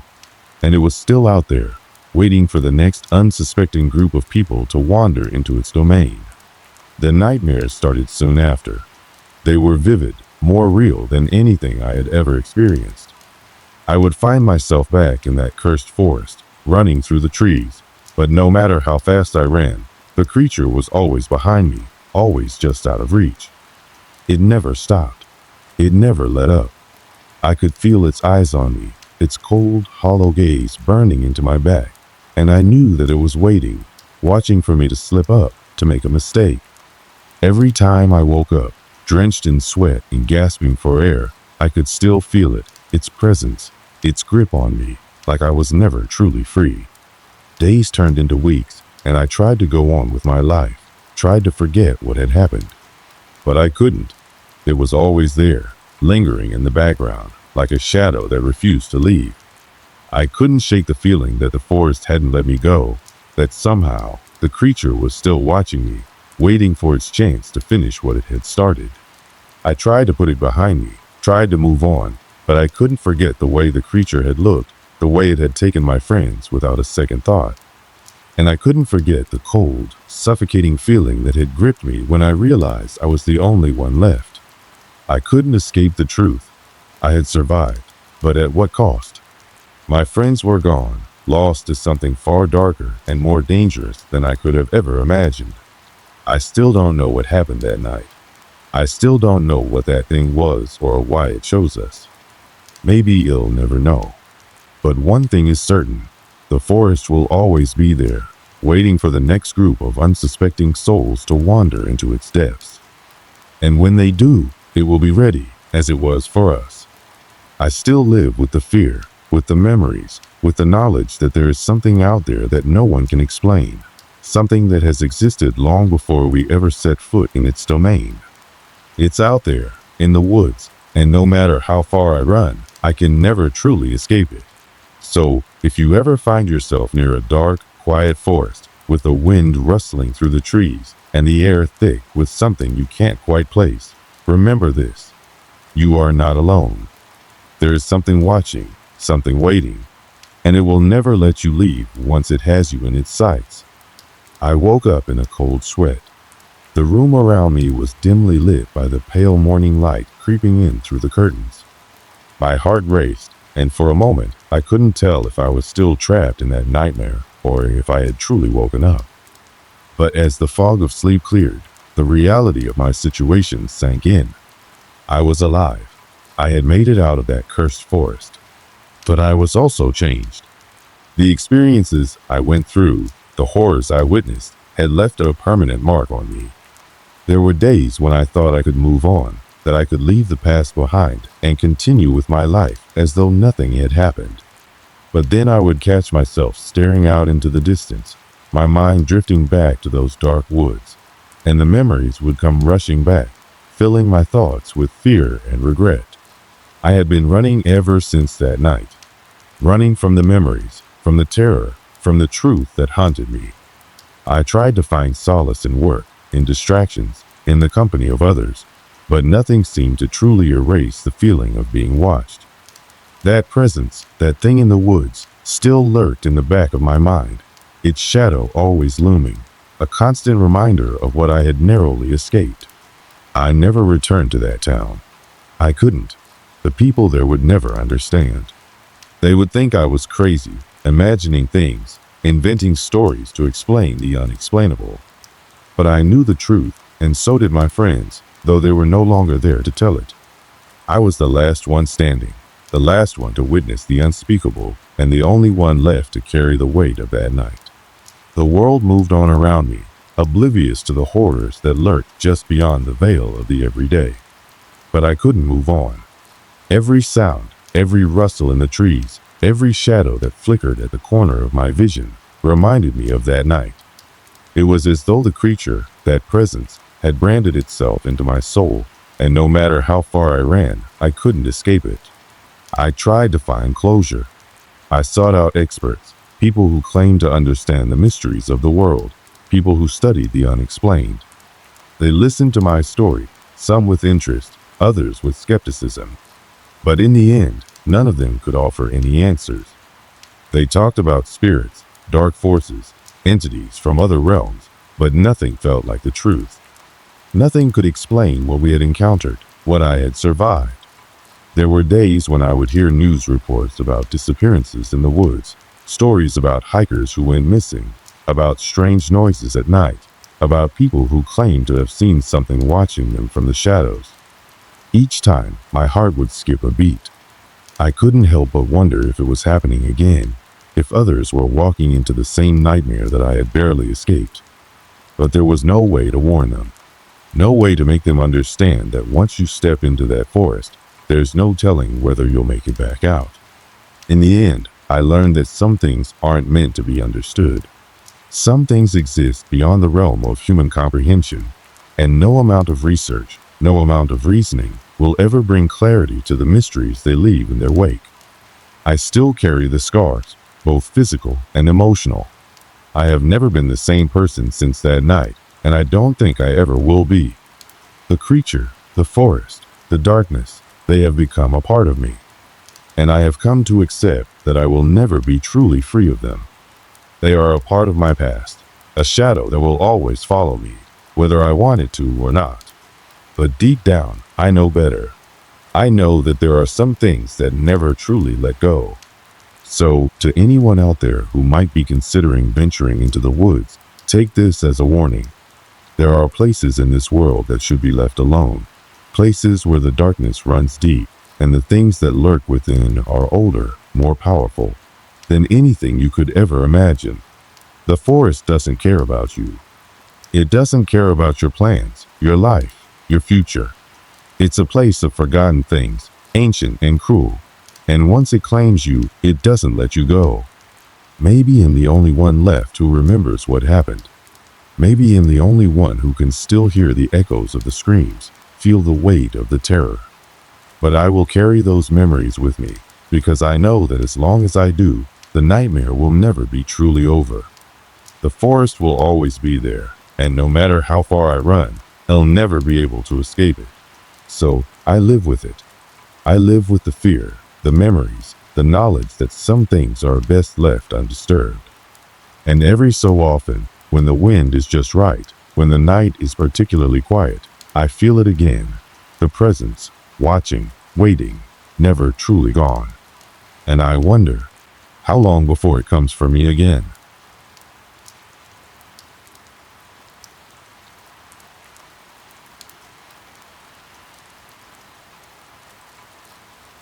It was the fall of 2016 when I first set foot in the old hospital. I was just starting my job as a medical intern, fresh out of university, eager to make a difference. The hospital wasn't particularly renowned for its modern facilities or exceptional medical care, but it had a certain reputation. It was situated on the outskirts of town, far enough from the city center to give it a sense of seclusion. The building itself was a relic from the past, dating back to the early 1900s, with peeling paint, rusted fixtures, and dimly lit hallways. Despite its age, it was still operational, housing both general patients and some specialized units. At first, I thought it would be an ordinary, if somewhat dreary place to work.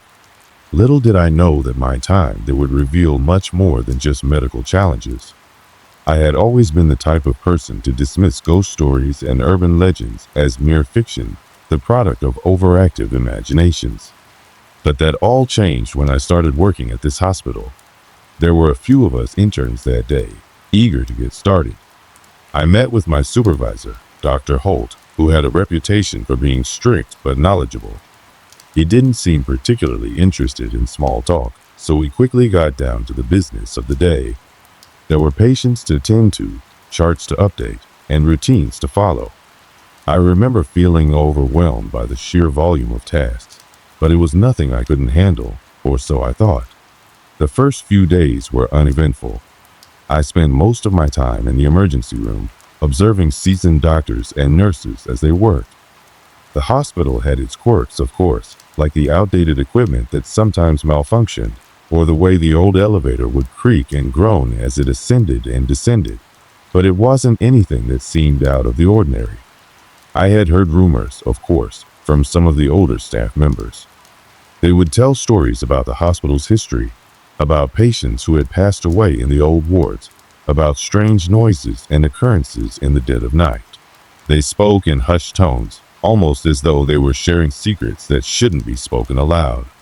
But like any sensible person, I dismissed these as nothing more than the tall tales of overworked hospital staff trying to get a rise out of the new guy. One of the nurses, Jenny, had been there for years. She was a kind woman, always willing to lend a hand when I needed help. She was the one who showed me around on my first day and introduced me to the various departments. She was also the one who warned me about the old parts of the building, specifically the basement. "There's something off about that place," she told me one day, looking over her shoulder as if she were worried someone might overhear. "You'll hear things down there, footsteps, whispers, the sound of doors opening and closing when no one's around. But don't worry about it. Just stay out of the basement after dark and you'll be fine." I laughed it off, thinking she was just trying to spook me. But deep down, I couldn't shake the feeling that there was something strange about the hospital. Something that didn't quite sit right with me. It wasn't anything tangible, but rather a sensation, a weight in the air that I couldn't explain. And then there were the dreams. Each night, I would fall into a deep sleep only to be woken by vivid, unsettling dreams.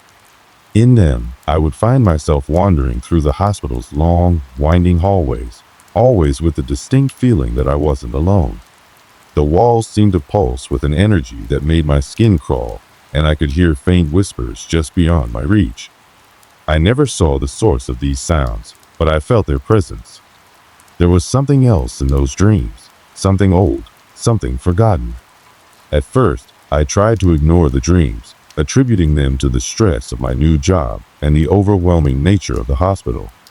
But as the days turned into weeks, I began to notice strange things during my waking hours.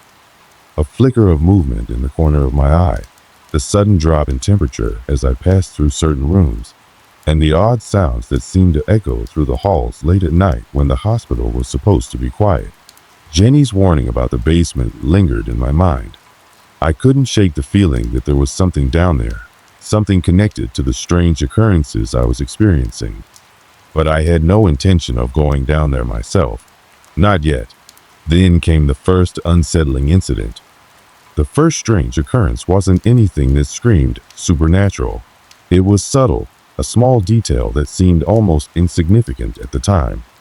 It happened during my second week on the job, while I was shadowing Dr. Holt in the emergency room.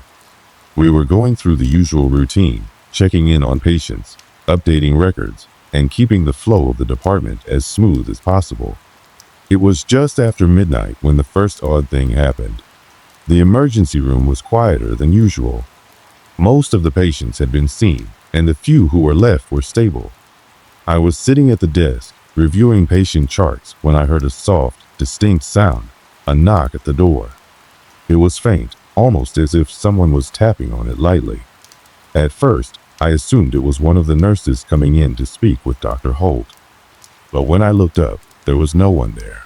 I checked the time, 12:15 a.m.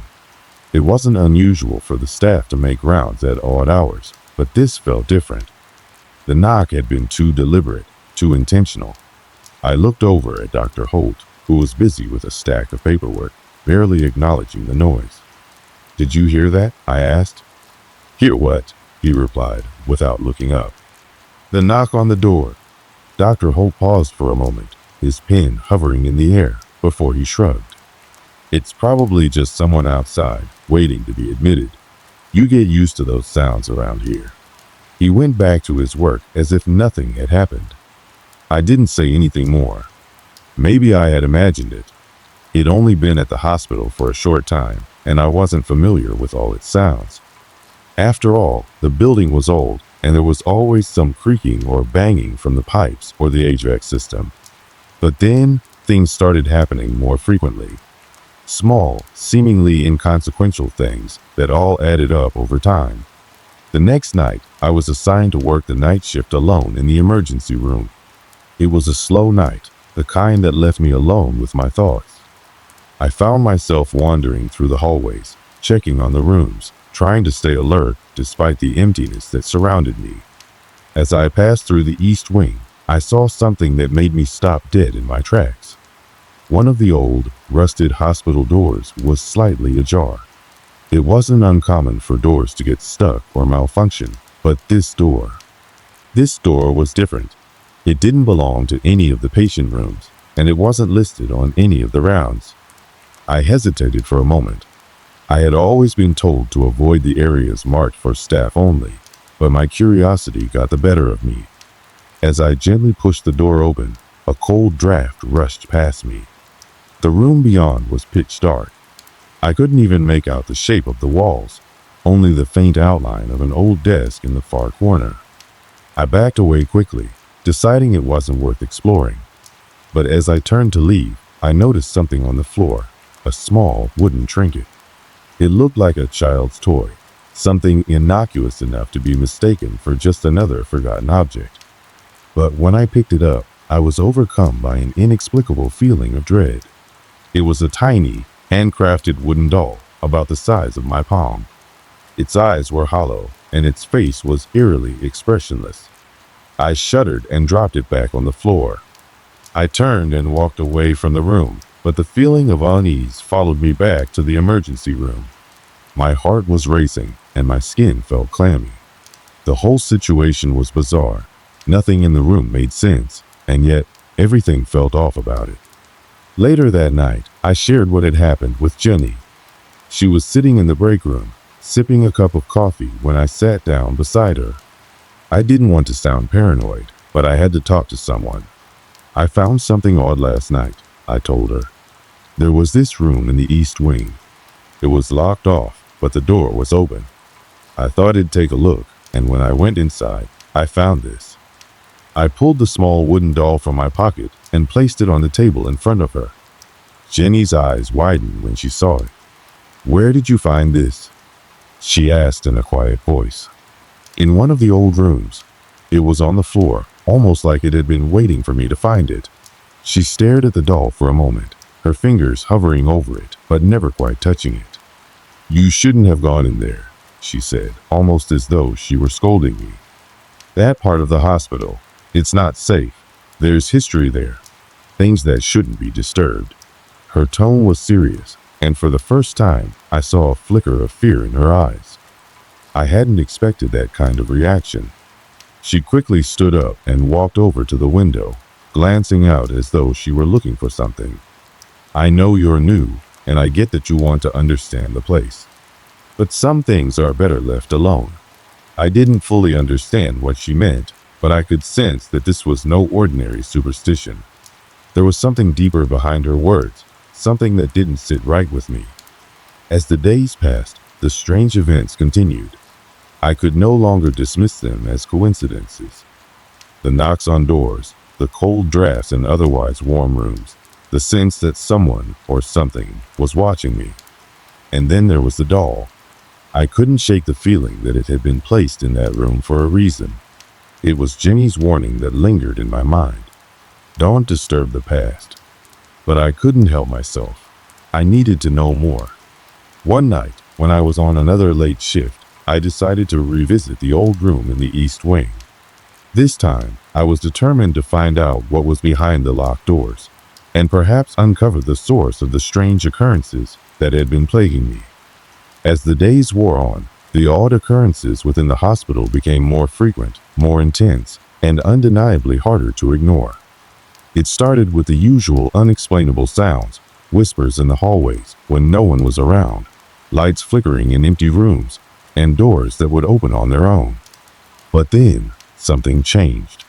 The hospital began to feel different. It was as if the very air itself had thickened, and the walls themselves were holding their breath.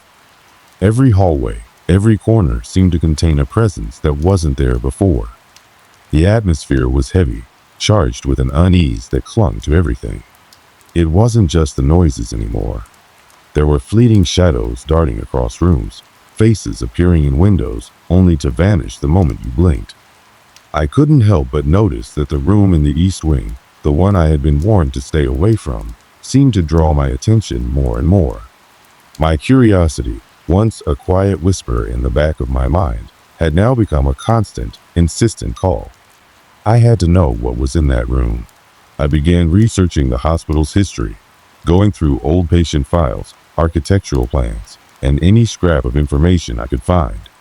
The building itself was nearly a century old, constructed in the early 1900s, and had undergone numerous expansions and renovations over the years. But something caught my attention as I sifted through the records. An entire section of the hospital's history had been blacked out, a gap in the timeline that no one could explain. One evening, I decided to confront Jenny again. I couldn't shake the feeling that she knew more than she was letting on. She had always been the one to warn me about the old East Wing, about the forgotten rooms. But each time I asked, she became more guarded, more distant. That night, she was sitting at the nurse's station, her fingers drumming lightly on the desk, her eyes darting around as if she were waiting for something or someone to appear. "Jenny," I began cautiously, sitting down across from her. "What exactly is going on here? I've been hearing things, seeing things, and I know you know more about it. What happened to this place?" She looked up at me then, her face pale, her eyes wide with an intensity I hadn't seen before. For a moment, she said nothing.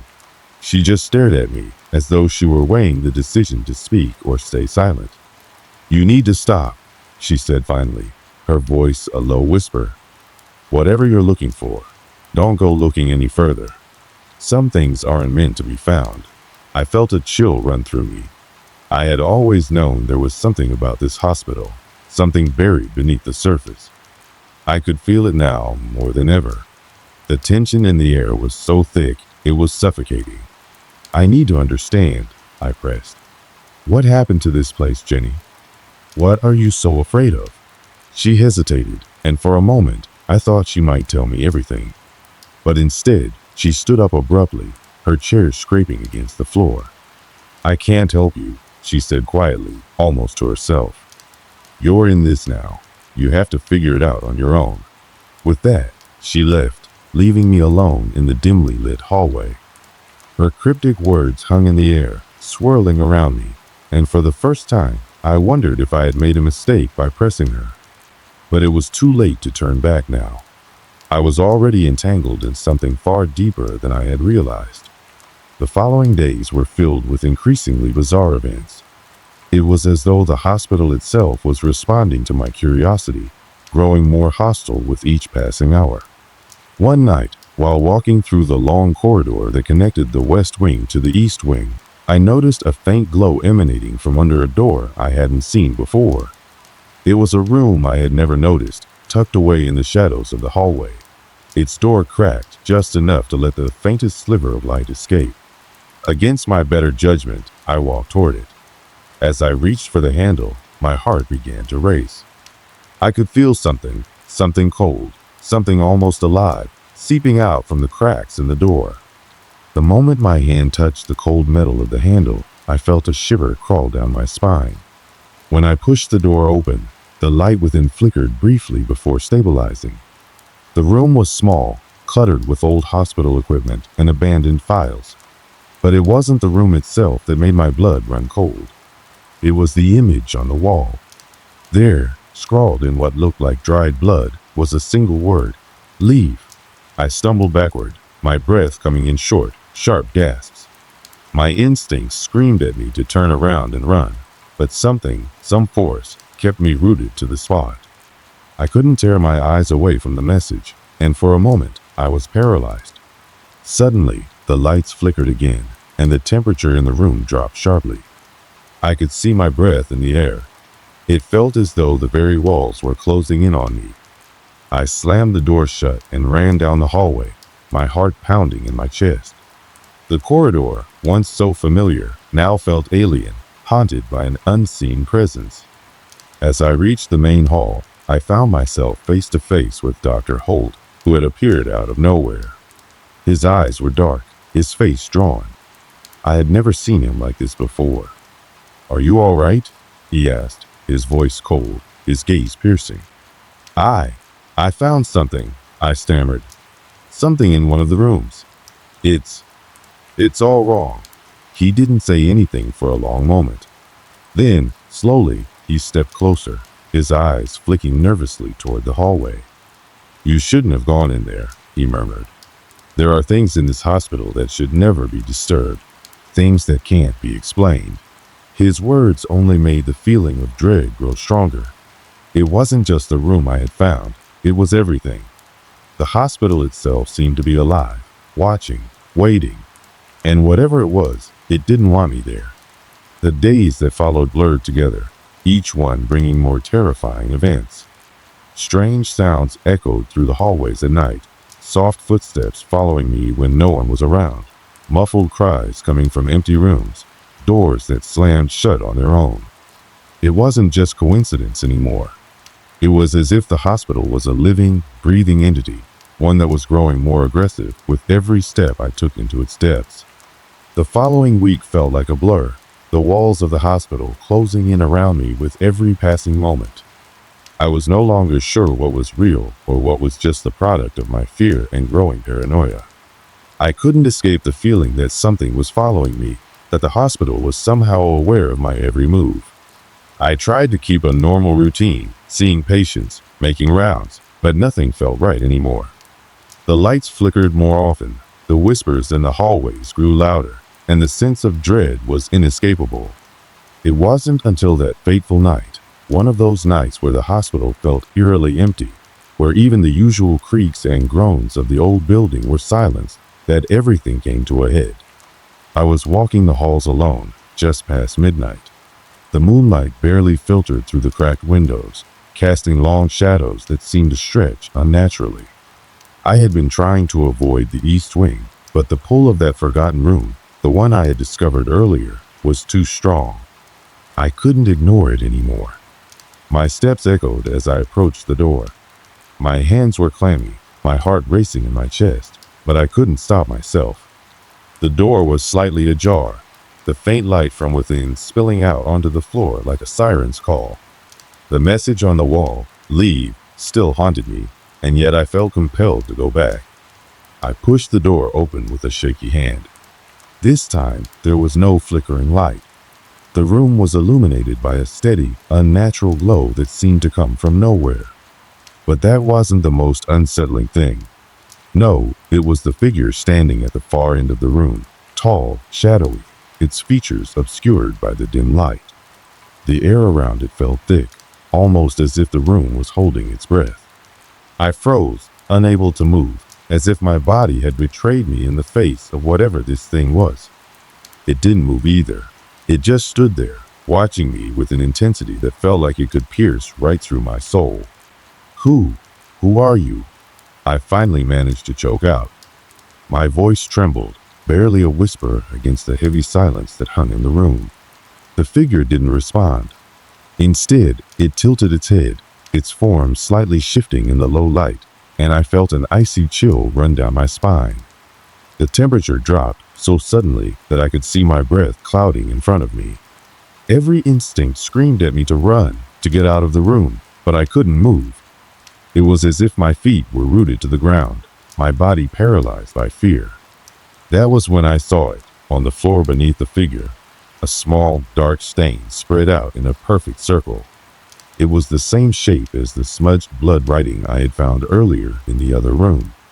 And then, as if on cue, the figure began to move.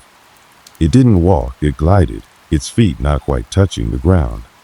The air around it seemed to warp, the shadows elongating unnaturally as it closed the distance between us. My breath hitched as I finally managed to turn and run.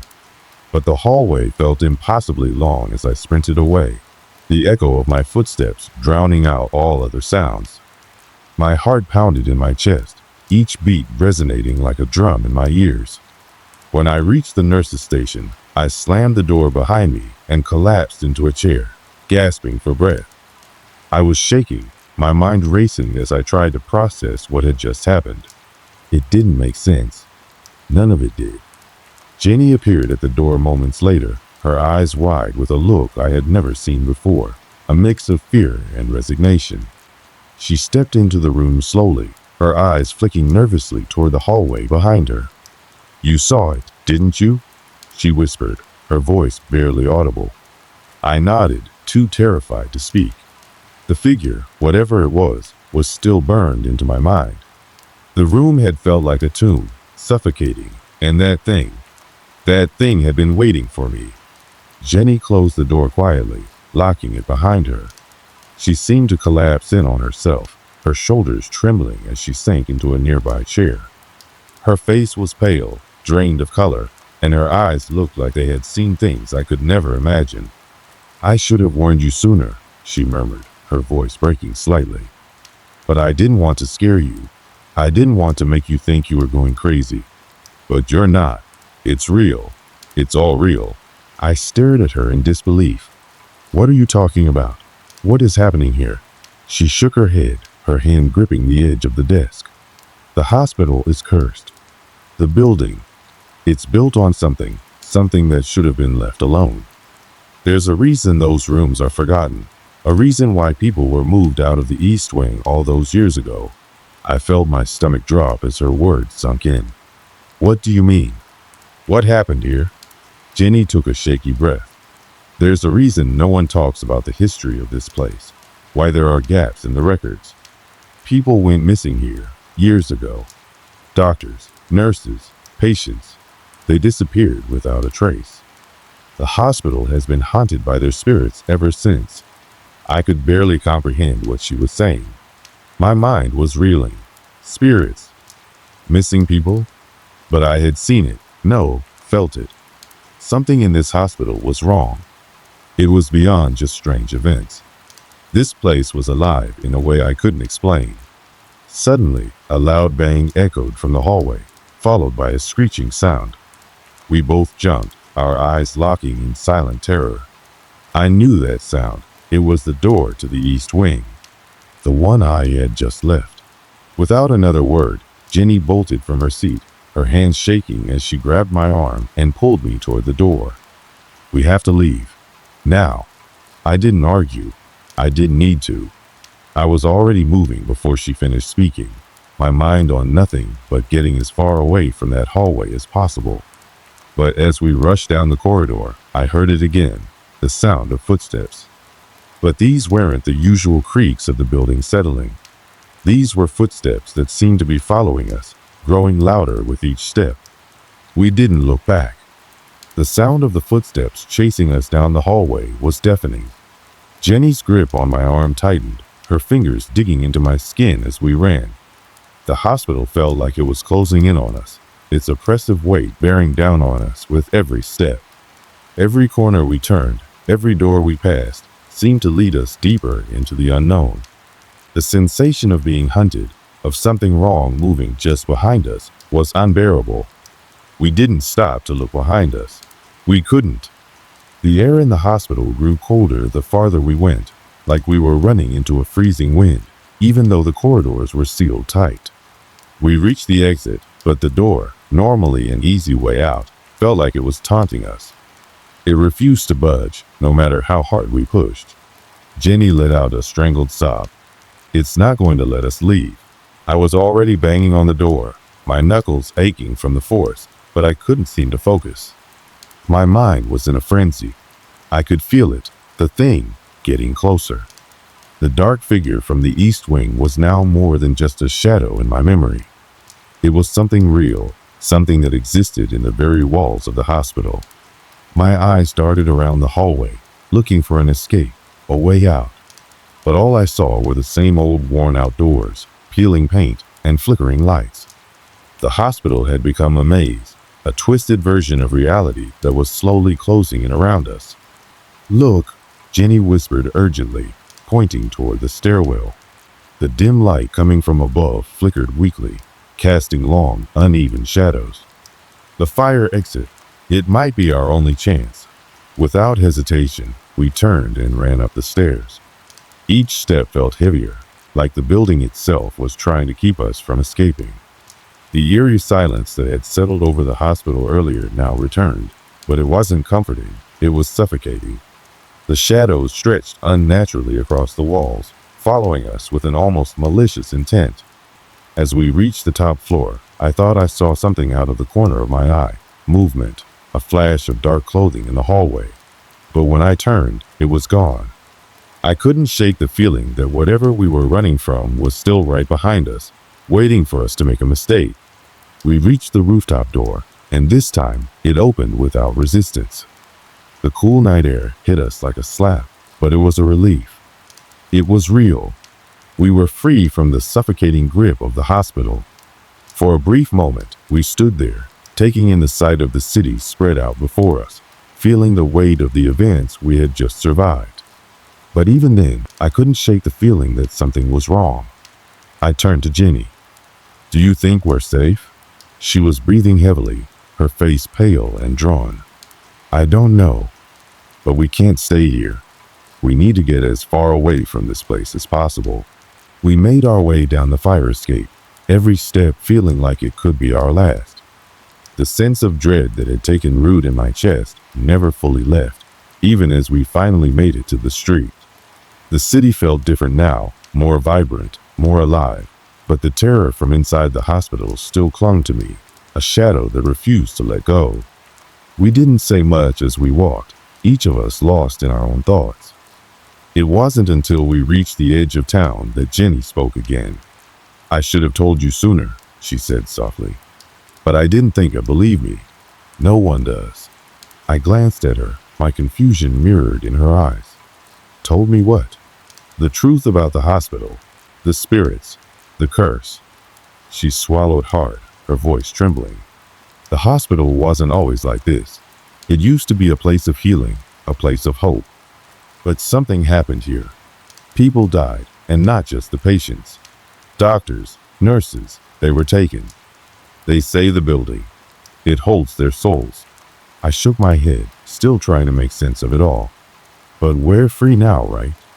We're out of it. Jenny didn't answer right away. She just stared ahead, her expression distant. I don't know. I don't think we can ever really escape. Not from this. I didn't want to believe her. I wanted to put it all behind me, to leave the hospital and its dark history in the past. But deep down, I knew she was right. The feeling that something was still watching us, that the hospital's grip on us wasn't truly gone, lingered. It was a heavy, suffocating feeling that I couldn't shake, no matter how hard I tried. We finally made it to a nearby diner, where we sat in silence, trying to calm our racing hearts. The warmth of the place, the smell of coffee, was a strange comfort, but the images of that figure, of the cold and empty hospital halls, stayed with me. I didn't know what had happened or why, but I knew I couldn't go back. I couldn't step foot in that place again. As the hours passed, the initial shock began to wear off. But no matter how far we traveled, the weight of the experience remained. The weeks that followed felt like a blur. We tried to move on, tried to go back to our normal lives, but it was impossible. Every creak of the floorboards, every flicker of light in the corner of my eye, sent a jolt of panic through my body. The memories of that night in the hospital, of running through its endless hallways, of the terrifying shadows that seemed to chase us, haunted me at every turn. Jenny seemed to cope better, or at least she appeared to. She returned to work, as though the horrors we had endured were just another part of the past.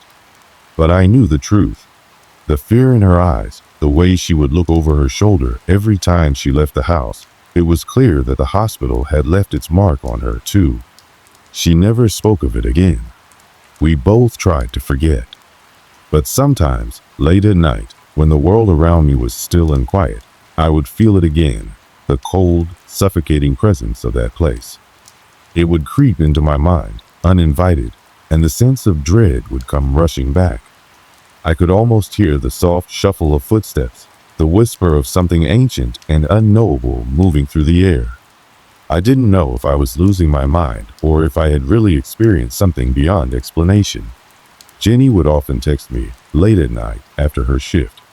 I knew she didn't want to be alone in the dark. I would reply, but it wasn't the same. The comfort we had once found in each other was replaced with a sense of shared trauma. We were both survivors, but we both carried the weight of what we had gone through. And as much as we tried to move forward, we both knew the truth. We would never fully escape it. I did try to look into the hospital's history after that night, searching for answers, trying to understand what had happened. The building had been abandoned for years, and no one seemed to know exactly when or why it had been left to rot. There were rumors, stories that had been passed down through the generations. Some said it had been built on land cursed by an ancient presence.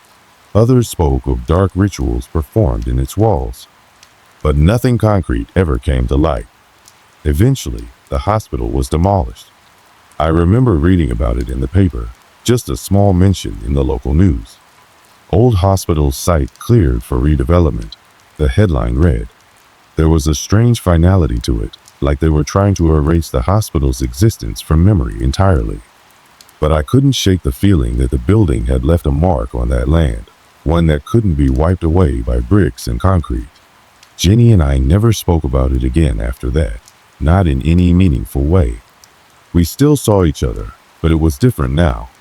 There was a distance between us, a space that had formed, unspoken and unhealed. We never returned to the place where it all started, and I don't think either of us ever wanted to. As time passed, the memories of the hospital began to fade, at least in the daylight. But the nightmares remained. Every now and then, I would wake up in a cold sweat. The images of the figure, the dark silhouette that had followed us through the halls, burned into my mind.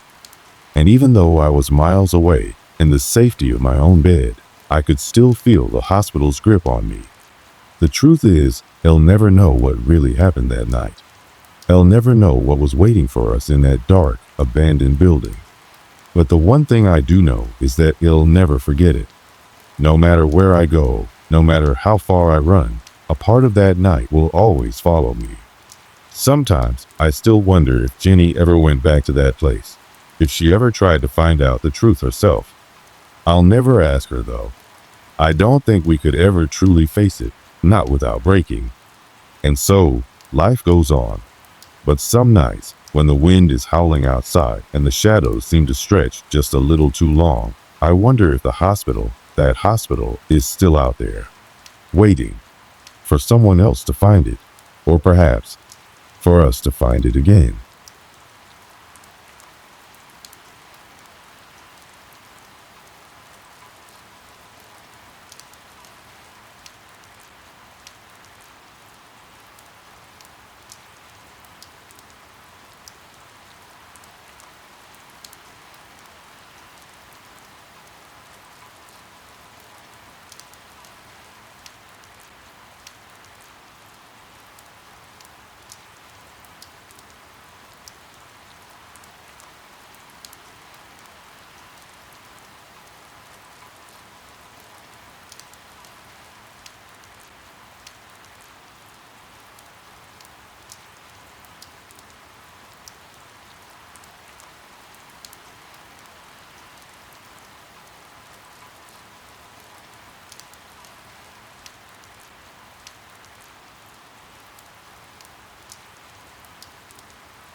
This is a story about something that happened to me, something that shook me to my core. It happened in the most ordinary of places, in a hotel you could walk by and never think twice about. But trust me when I say, this was no ordinary hotel. It was the kind of place you would find on the outskirts of town, the kind of place you check into for just one night. A place that promised a good night's rest after a long drive. There were no grand entrances, no impressive lobby, just a small sign with peeling paint and a front desk manned by someone who looked like they'd been there forever. I was traveling alone. I had been driving for hours, needing a place to rest before continuing my journey. I didn't care much about where I stayed. I was looking for convenience, not luxury. That's when I came across the old hotel, sitting there at the edge of a small town that I had never heard of. It wasn't on any major highway, but there it was, almost waiting for me. The hotel itself seemed a little worn, as though it had seen better days. But as I walked inside, I could tell it had been well maintained, despite the age of the building. The front desk was empty when I arrived, but a bell sat on the counter with a sign that read, "Ring for service." I rang it, and within moments, a man appeared from behind a door, looking rather surprised to see me. His name was Tom.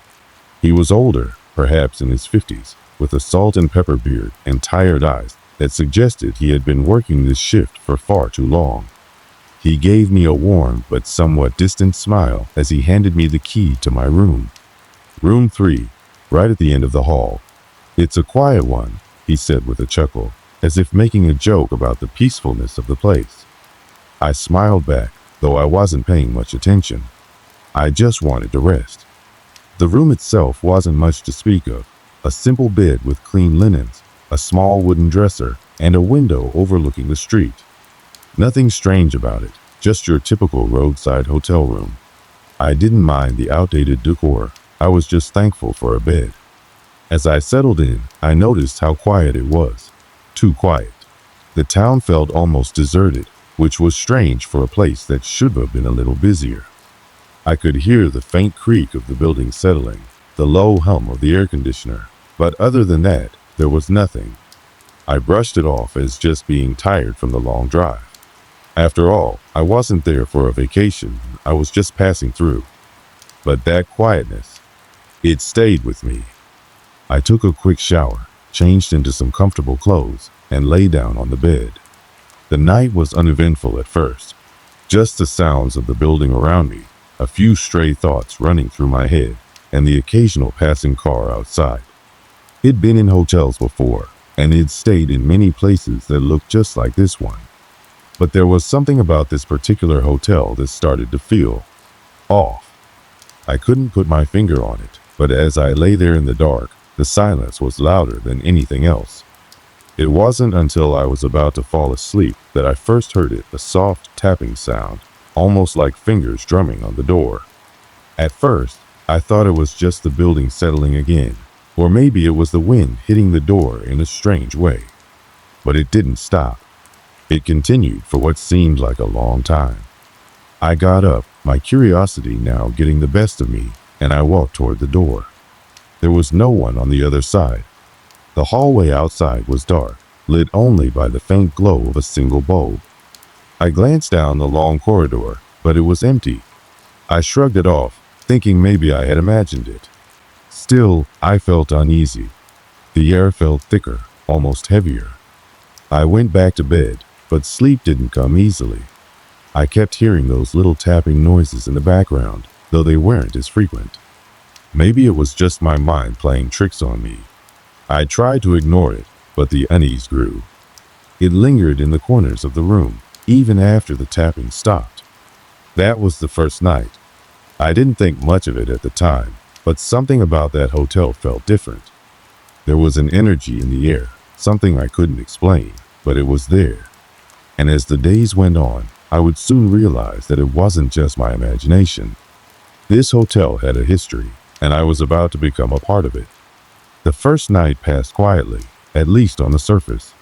But as I laid in bed, trying to get some rest after a long day of driving, something felt wrong. It wasn't obvious, nothing I could really point to and say, that's what's bothering me. But there was a tension in the air, a sense that something was watching, something lingering just beyond the edge of my awareness.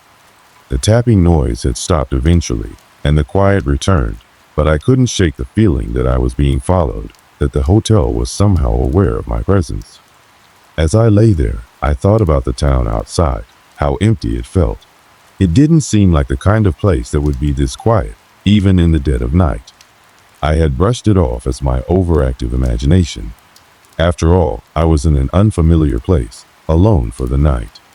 That's enough to make anyone uneasy. But then something happened. It was around 2:30 in the morning when I first noticed it. The room had been dark for hours, the only light coming from the faint glow of a street lamp outside my window. I was starting to drift off when I heard a faint sound, barely noticeable at first. It wasn't tapping this time. No, this was something different. It sounded like shuffling, soft footsteps, like someone was moving around in the hallway just outside my door. I sat up in bed, straining to listen. The footsteps weren't hurried, but they weren't slow either. They had a rhythm to them, as though someone was walking back and forth in front of my room. I waited, listening intently. They stopped for a moment, and I thought maybe they'd gone away. But then they started again, slowly but steadily, moving further down the hall. I didn't know what to make of it. It could have been someone else staying in the hotel, right? Maybe a guest walking to the bathroom, or someone else just passing by. But as I sat there, the more I listened, the more I started to feel the weight of the silence around me. There was something unsettling about the way the steps echoed through the hallway, the way they seemed to go on for longer than they should.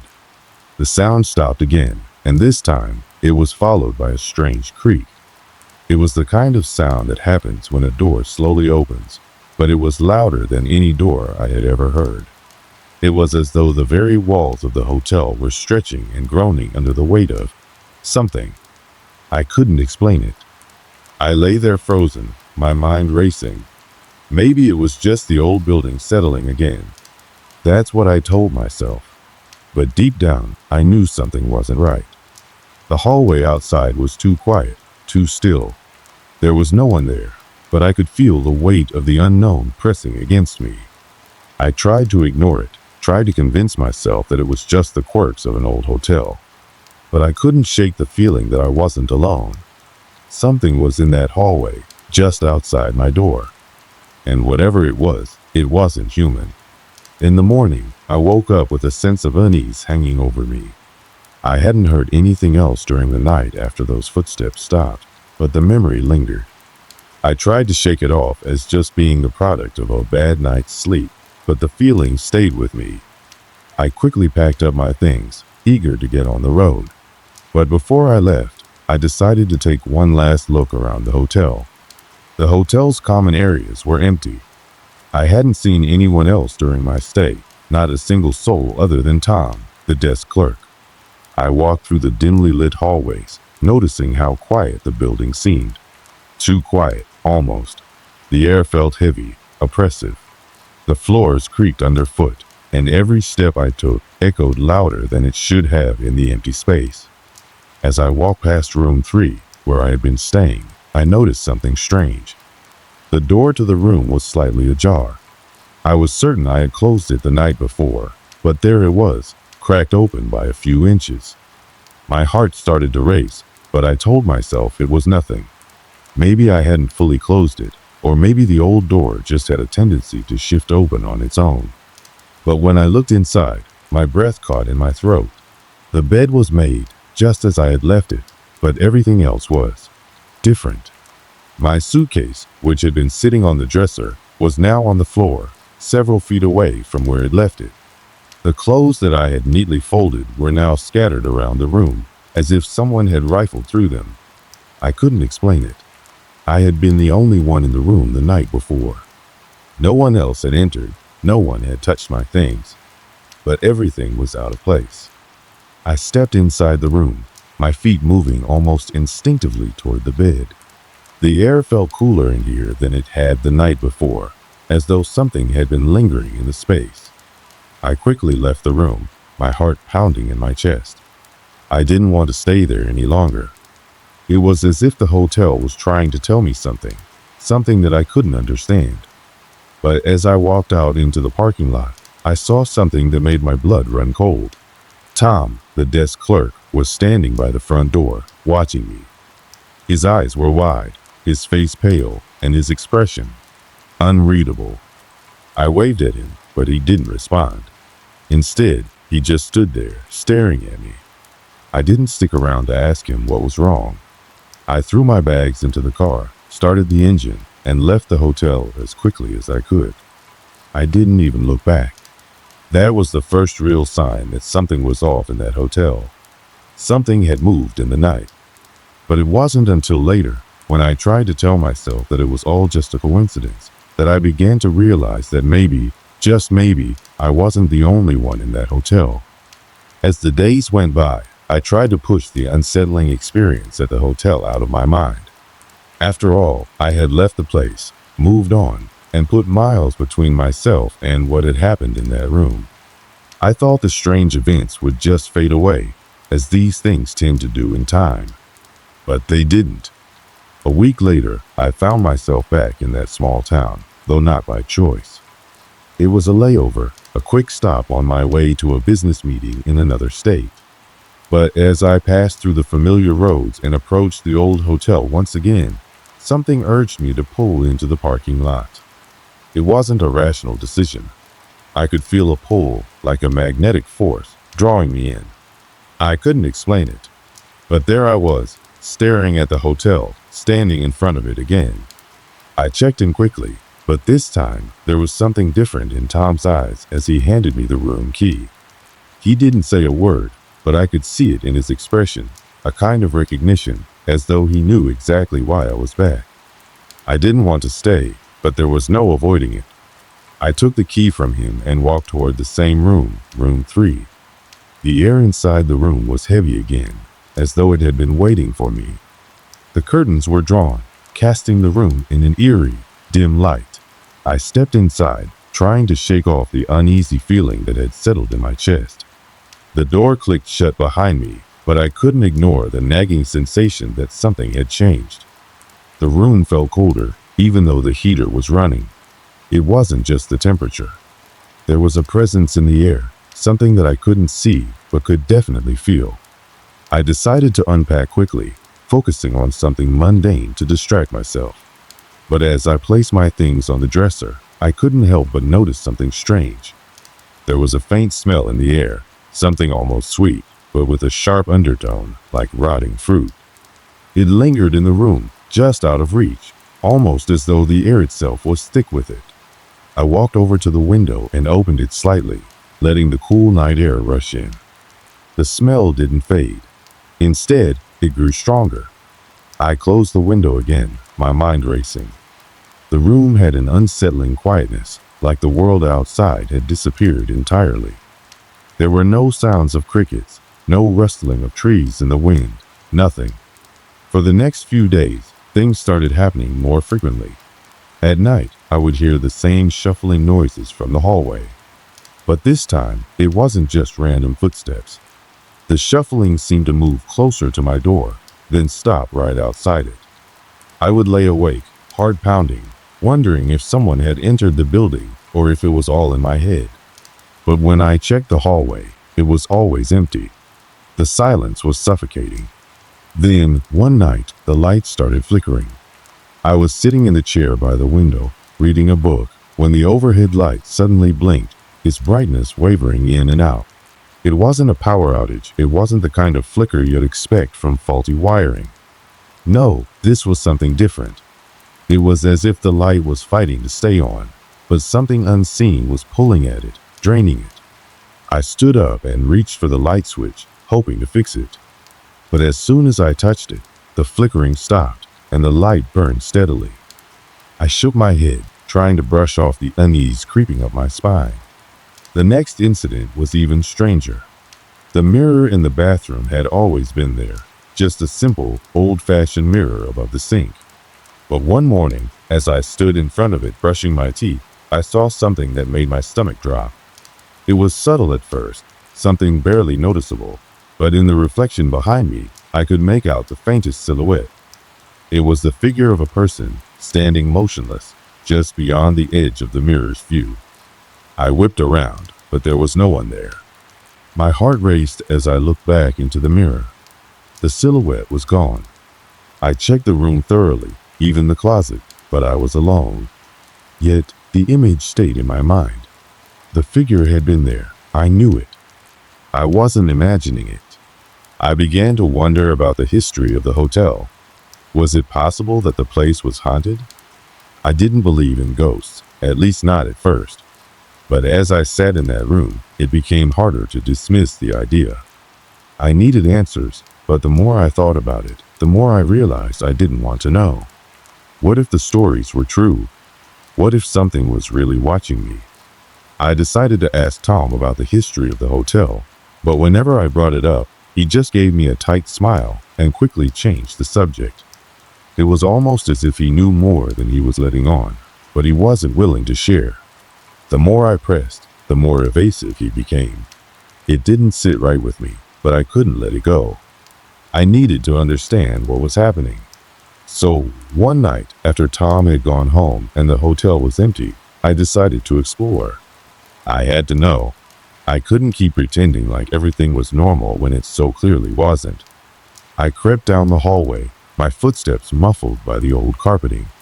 The hotel was eerily quiet, and I felt like I was the only person in the world. My senses were heightened, every creak of the building sounding louder than usual. I passed room 3, and as I did, I felt a chill in the air. I stopped, staring at the door. It was slightly ajar again. I hesitated, but then, with a deep breath, I pushed it open. The room was just as I had left it, the bed neatly made, the suitcase still where I had placed it. But something was different. There was a strange mark on the wall next to the bed. It looked like a handprint, but it wasn't dust or dirt. It was something else, something that looked darker, like it had been smeared there intentionally. I backed away, a cold sweat forming on my forehead. My mind raced, and I couldn't explain what I was seeing. But I knew one thing for certain. I wasn't alone in this hotel. Something was here, something I couldn't see but could feel, and it was getting closer. I decided to check the rest of the hotel, hoping to find a clue, some sign that would explain everything. As I moved through the building, I stumbled across a dusty, forgotten door at the end of a narrow corridor. It was locked, but the key was sitting on the counter nearby. Without thinking, I grabbed it, unlocked the door, and stepped inside. The room was dark, its walls lined with old furniture covered in white sheets. The air inside was stale, thick with dust. But what caught my attention was the large, weathered photograph hanging on the far wall. It was a group of people, their faces faded with age. But one of them stood out, someone in the back, partially obscured by the others. As I stared at the photograph, my heart stopped. It was the same figure I had seen in the mirror. That night, everything changed. After the unsettling discoveries I had made in the hotel, I couldn't sleep. I couldn't stop thinking about the photograph in the locked room, the figure that resembled the one I had seen in the mirror. The connection was undeniable. My mind raced, and the dread that had settled in my chest grew heavier by the minute. I had to know the truth, but deep down, I feared what I might uncover. Around midnight, I heard it again, the shuffling. But this time, it wasn't just outside my door. It was coming from within the room. My heart hammered in my chest as I froze in place, straining my ears to make sure I wasn't imagining it. There it was again, soft, deliberate steps, like someone walking around the room. I slowly stood up from the bed, my legs shaky, every muscle in my body screaming at me to stay still. But I couldn't. I had to face it. I had to know what was happening. Slowly, I crept toward the door and opened it just a crack. The hallway was empty. The air was suffocating, thick with the same stale odor I had noticed earlier. But then, as I stepped back into the room, I saw it. The figure from the photograph, the one I had seen lurking behind the others, was standing by the window, its back turned to me. My blood ran cold. I could hardly breathe. I was frozen in place, my body betraying me as it refused to move, to react. It was as if the world itself had slowed down, the air thick with dread. The figure was tall, its features barely discernible in the dim light of the room. It didn't move, not at first. And yet, I knew it had seen me. I could feel its gaze, though its face remained hidden from view.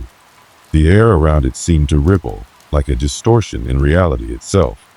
I wanted to scream, to run, but my voice was locked in my throat.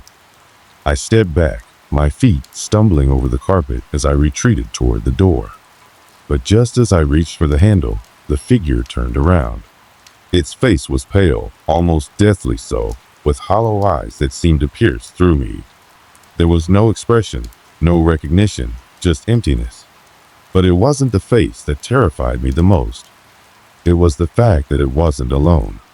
Behind it, in the shadows, I could make out more figures, more of them, emerging from the darkness. I couldn't move. I was paralyzed by fear, my legs refusing to carry me. The figures began to step forward, their movements slow and deliberate. They didn't speak, didn't make a sound, but the sense of malevolent energy in the room was palpable. Each step they took seemed to draw the temperature in the room lower, the air thicker. I wanted to run. I knew I had to, but my body wouldn't obey. The figures closed in, their presence suffocating. I could hear their breaths now, cold and shallow, almost as if they were made of something other than flesh. I reached for the door again, my fingers trembling as I gripped the handle. But the door wouldn't open. Panic surged within me. I was trapped.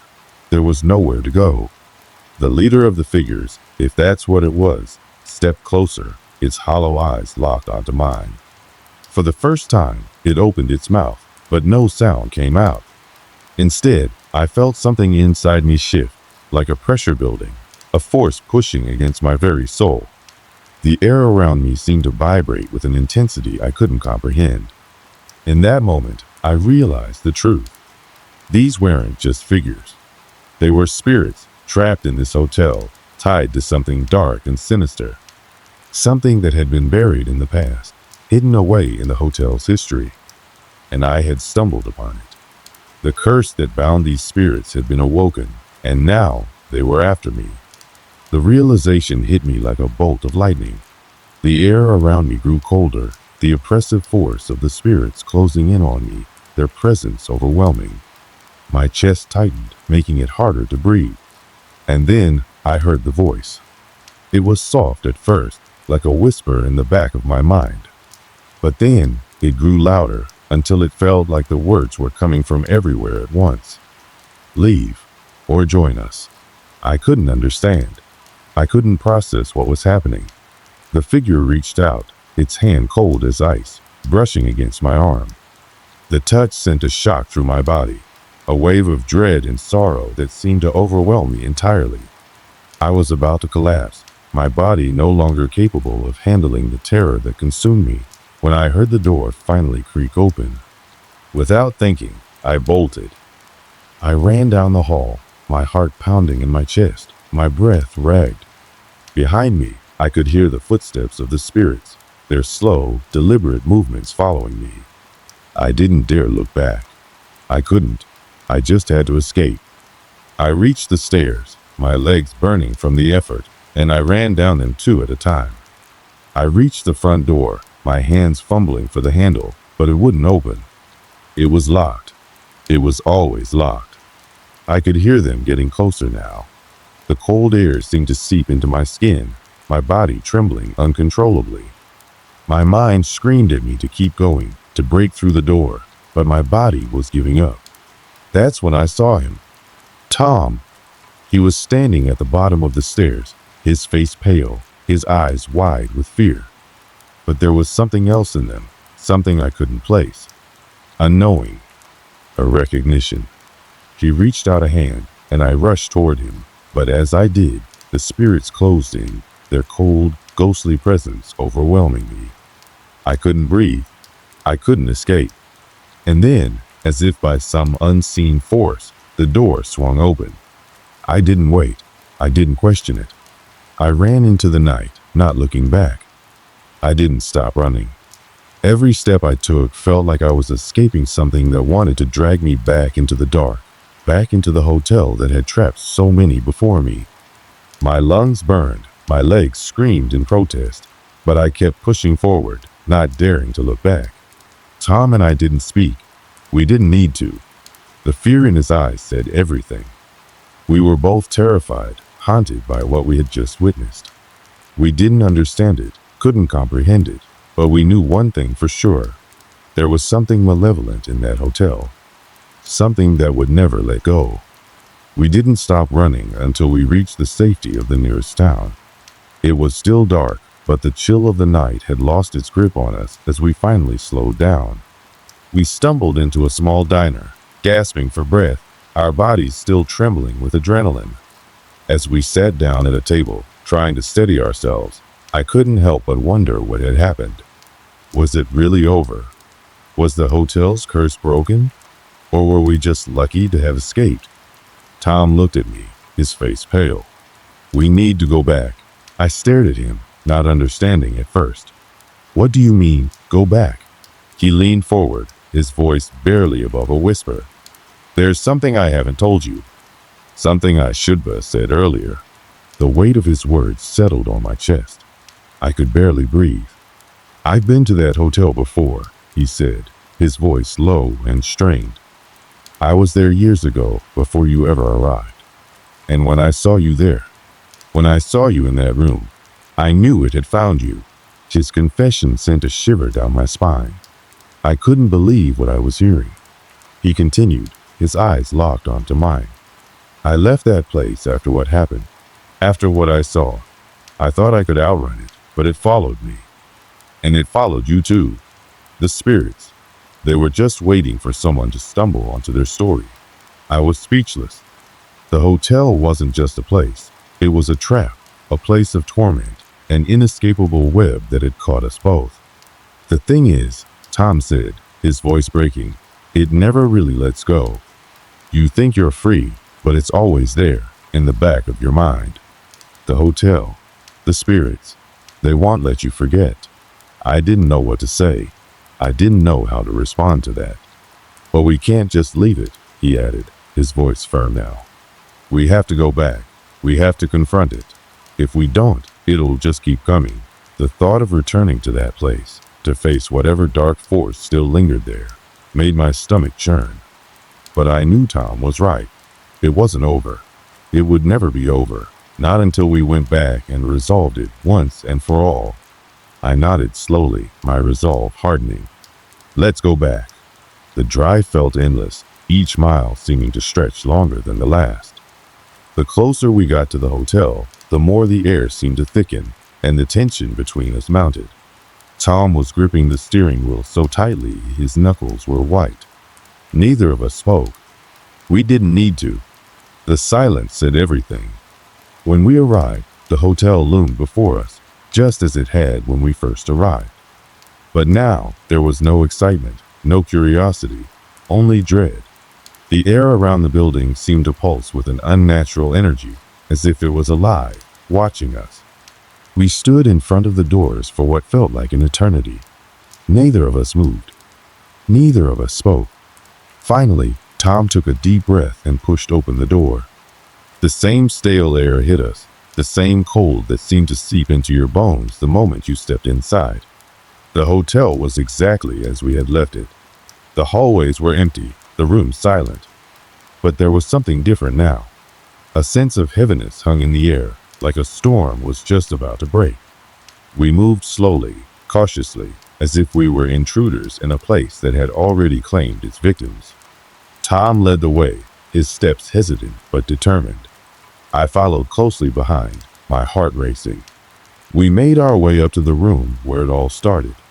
The door was still locked, but this time, Tom had the key. He inserted it into the lock, the sound of the mechanism turning echoing through the silence. As the door creaked open, a wave of cold air rushed past us, carrying with it the scent of decay and something far darker. The room was just as we remembered it, but it felt different. The oppressive presence that had once been confined to the shadows now seemed to fill the entire space. It was as if the room itself was alive, watching us, waiting. We stepped inside, our feet sinking into the worn carpet. The light from the window barely illuminated the space, casting long shadows across the room. But then, as we moved further in, we saw it.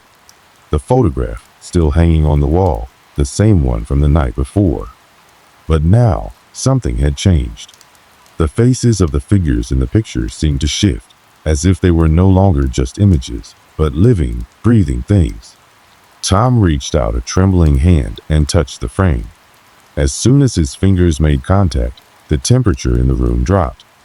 The figures in the photo seemed to stir, their eyes following his every move. We were no longer alone. The spirits from the hotel emerged from the shadows, their ghostly forms materializing before us. They weren't angry, but they weren't welcoming either. They seemed resigned, trapped in this place, just as we had been. They were part of the hotel, and the hotel was part of them. But this time, I wasn't afraid. Not as much as before. We had come back to face it, and now we had to finish what we had started. The figures didn't approach us. They just stood there, watching, as if waiting for us to make the next move. Tom and I exchanged a glance, and without saying a word, we both knew what had to be done. We had to let go. In that dimly lit room, with the spirits of the hotel looming around us, time seemed to stretch and warp. It was as if the place itself was holding its breath, waiting for something to happen. The energy in the room had shifted, no longer oppressive, but heavy with expectation. Tom and I stood there, facing the spirits, knowing that we were standing at the edge of something we couldn't fully comprehend. The figures in the photo had stopped shifting, their eyes now locked onto us, their presence undeniable. We could feel the weight of their gaze, like they were searching for something, some kind of answer, or perhaps closure. We weren't just facing ghosts, we were facing the souls of those who had been trapped by this place. The hotel had been a prison for so long. And now, after all the horrors it had witnessed, after all the lives it had taken, we were the ones who had to bring it to an end. But how? Tom stepped forward, his voice shaky but resolute. We've been running from this place for too long. But it's not the hotel that's cursed. It's the fear that keeps us trapped. We have to stop being afraid of it. I nodded, the truth of his words settling in my chest. We had been afraid for so long, afraid of what we didn't understand, afraid of the darkness that seemed to haunt this place. But fear, I realized, was what had kept us bound to it. I took a deep breath, stepping beside Tom. We didn't have all the answers, and we may never fully understand what had happened here. But we knew one thing. We couldn't let the fear win. Not now. Not ever. The spirits didn't move as we approached them. Their forms seemed to soften, almost as if they were waiting for us to do something, to take control of the situation. We weren't sure if they could understand us, if they even cared about what we said, but we had to try. "We're not afraid anymore," I said, my voice surprisingly steady. "We're not running. We're here to set things right." The room seemed to grow quieter, the air thinner. I glanced at Tom, who met my gaze. This was it. The moment we'd been waiting for. The moment we would either break the cycle or become just another set of trapped souls in this place. Then, something shifted.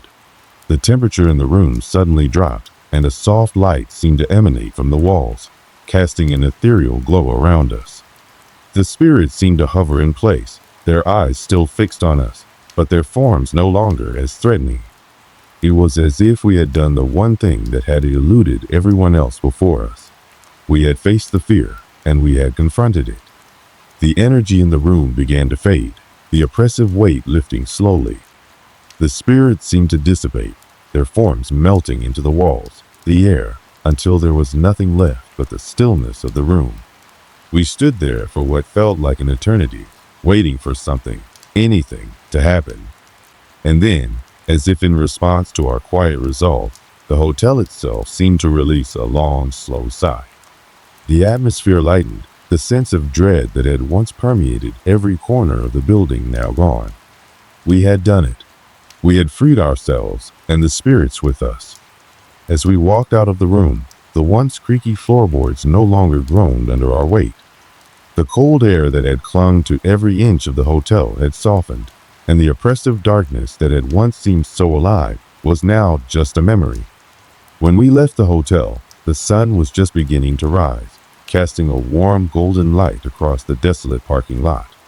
It was a stark contrast to the cold, suffocating darkness that had gripped the place for so long. The hotel was still there, but it was no longer the same. It had been changed, just as we had. I glanced at Tom, and for the first time since we had entered that place, I felt a sense of peace. We had faced something terrible, something we couldn't explain, but we had made it through. We had fought against the darkness, and in the end, we had won. As we drove away, I couldn't help but look back at the hotel in the rearview mirror. It seemed almost quiet now, as though the spirits had finally found peace. The place that had once held so many in its grasp was no longer a prison. The sun rose higher in the sky as we drove further away from the hotel, the road ahead stretching out before us. We didn't need to speak. We both knew that we had done what we had set out to do, and now it was over. But the journey, the experience, would stay with me forever. There are places in this world, places that seem to have a life of their own. They draw people in, trapping them in their webs, feeding on their fear, their confusion, their desperation. But not all of us are meant to be prisoners. Some of us are meant to break free. As I drove away, I realized that this was not just a story of survival. It was a story of overcoming fear, of facing the unknown, and of finding strength in the darkest of places. And in the end, that was the greatest victory of all.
Let me start by telling you a bit about where this all began.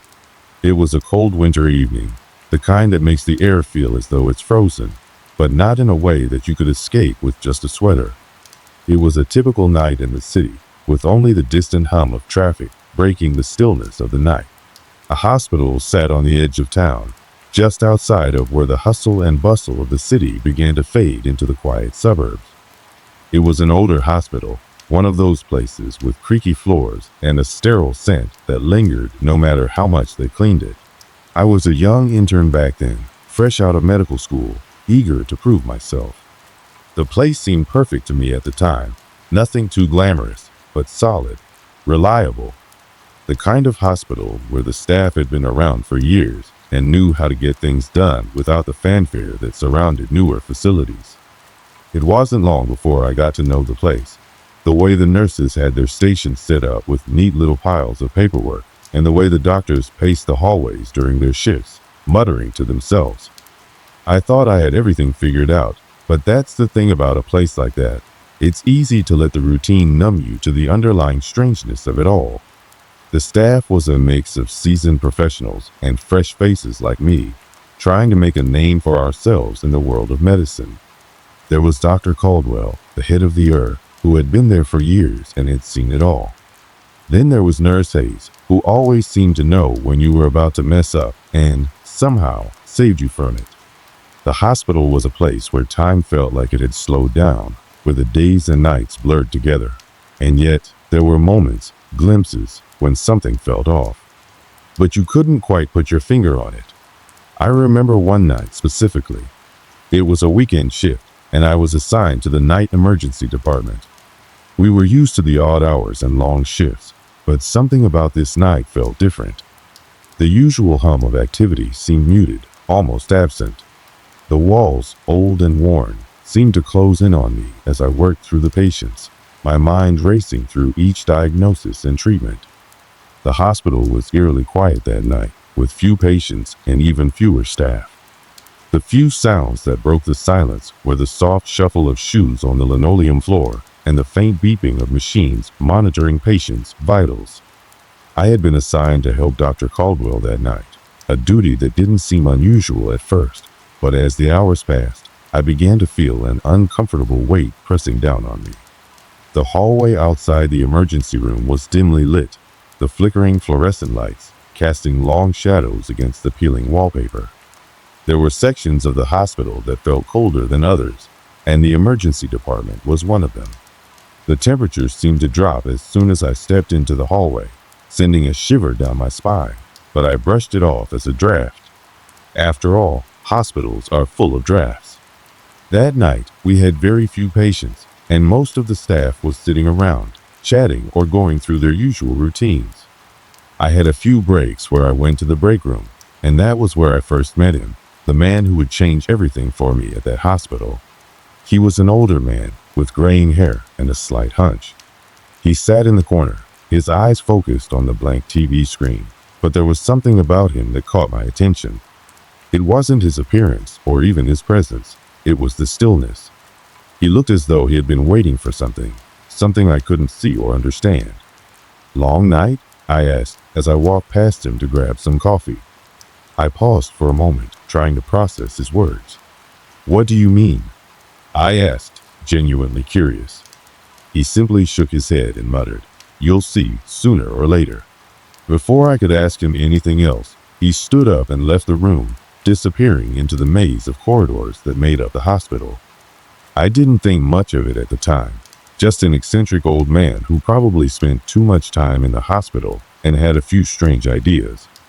But as the night wore on, I couldn't shake the feeling that something was off. The air felt heavier, the shadows seemed to stretch longer, and I couldn't help but glance over my shoulder every few minutes, as if expecting someone or something to be there. By the end of my shift, I had nearly forgotten about the man. But as I walked out of the hospital, past the large, empty lobby, I saw him again, standing by the door, watching me. His face was expressionless, but his eyes seemed to say more than his words had. They were filled with an eerie sense of knowing, like he was waiting for something terrible to happen. I quickly averted my gaze, trying to brush it off as the fatigue of a long night. I left the hospital, but I didn't forget about him.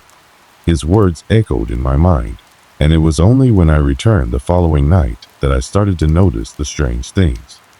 The flickering lights, the cold air in certain hallways, the feeling of being watched when there was no one around. It wasn't much at first, but that's how it always starts, right? Just little things, building up. And before you know it, you're not sure what's real anymore. The day had started just like any other, with the usual bustle of the hospital at full swing.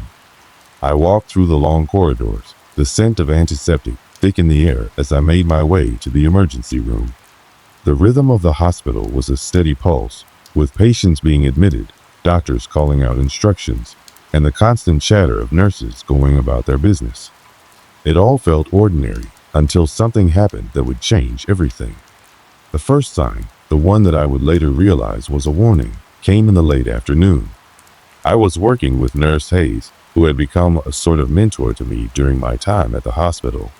She was the type of person who had seen it all, calm, collected, and never rattled by anything. Or so I thought. We were preparing a room for a new patient who had just been admitted. The hospital had seen a sudden uptick in emergency cases that day, and things were moving fast. As we arranged the sterile equipment and cleaned the surfaces, I couldn't help but notice that Nurse Hayes seemed distracted. Her hands, normally steady, were shaking slightly as she adjusted the fore-drip. She paused mid-movement and glanced toward the window. I followed her gaze, but there was nothing there, just the usual view of the parking lot and the small patch of trees beyond. "What's wrong?" I asked, noticing the tension in her shoulders. She shook her head, a forced smile appearing on her face. "Nothing. Just a long day. But you feel that, don't you?"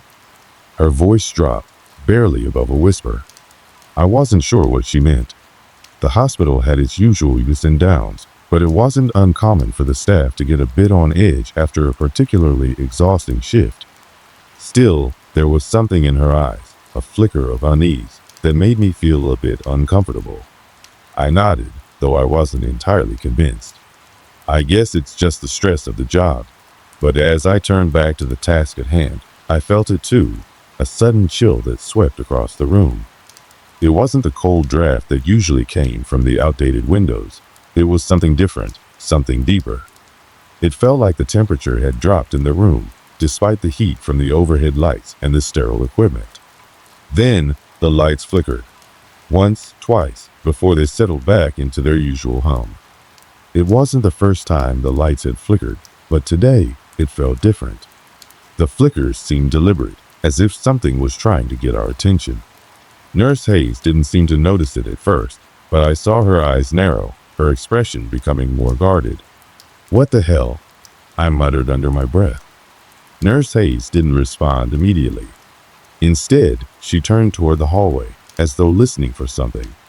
There was a soft sound, a thud, coming from somewhere in the distance, deep within the hospital. I could barely make it out, but it sounded like something, or someone, was moving behind the walls. The thought made my skin prickle with unease. Nurse Hayes' face went pale. She took a quick step toward the door, then hesitated, as though unsure whether to leave the room. Her eyes flicked back to me, and I could see the fear in her expression. "Did you hear that?" she asked, her voice a little shaky. I nodded. I had heard it too. We both stood there for a moment, listening intently. But the sound had stopped, leaving only the dull buzz of the overhead lights and the faint murmur of voices in the distance. Nurse Hayes let out a slow breath, clearly trying to calm herself. "It's probably just the old pipes. This place has its quirks." I wasn't convinced. I had worked in this hospital long enough to know the sound of the pipes, and this was different. It wasn't mechanical, it was too organic, too unnatural. But I didn't argue with her. Instead, I nodded and tried to focus on the task at hand.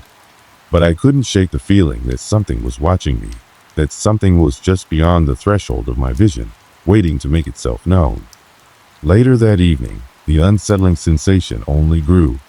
I was working a late shift, handling a handful of minor cases that kept me moving through the hospital. At one point, I found myself alone in one of the hallways, walking toward the supply closet. It was a quiet moment, too quiet, when I first noticed it. The air felt thicker here, too, like something was pressing down from above, suffocating the space. My footsteps echoed on the linoleum floor, but the silence between them seemed to stretch unnaturally. As I passed one of the rooms, I caught a glimpse of something, a figure standing in the corner of the room, facing the wall. It was a brief moment, a flicker in the corner of my eye, but I swore I saw a shape, a person. It was gone before I could make sense of it, but the image lingered in my mind. I stopped in my tracks, my heart pounding in my chest. I stepped back toward the room, my breath shallow and quick. I pushed the door open, but it was empty. Nothing. Just the usual hospital equipment and sterile environment. No figure. No sign of anyone being there. I couldn't explain it. I had seen someone, I was sure of it, but the room was completely vacant. I stood there for a long moment, my mind racing to justify what I had seen. I was tired, I told myself. Just tired. Maybe it had been a trick of the light or my eyes playing tricks on me. But as I stood there, I felt something shift in the air. The walls, the floor, even the dim lights overhead, it all felt wrong, like it wasn't quite where it was supposed to be. I shook my head, trying to clear the fogginess from my mind. When I returned to the nurse's station, I mentioned it to Nurse Hayes, but she only gave me a knowing look. Her words were meant to reassure me, but they only added to the sense of unease that was growing within me. The figure, the strange sensation in the air, and the odd sound that echoed through the halls, none of it made sense, and yet it all felt connected.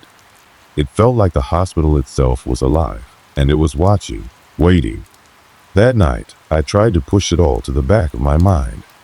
I focused on the work, trying to ignore the chill in the air and the nagging feeling that something was off.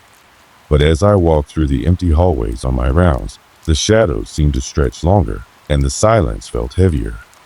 The strange incidents were becoming more frequent, and I could no longer deny that something was wrong. And I wasn't the only one who noticed. The hospital, with all its strange quirks and decades of history, had begun to reveal its secrets. Secrets that would soon become impossible to ignore. The incidents kept coming, each one more bizarre than the last. What had started as a few strange moments, the flicker of lights, the unexplained sounds, was now escalating into something far more unsettling. I couldn't ignore it anymore. The hospital, once a place of routine and monotony, had transformed into a maze of strange occurrences, each one more impossible to explain than the last. It was around the third week when things truly started to take a turn. I had been working a night shift, a shift that was usually uneventful, but that night felt different from the start. The corridors seemed quieter than usual, the usual hum of the hospital machines almost completely absent. The silence weighed on me, thick and oppressive, as though the walls themselves were holding their breath.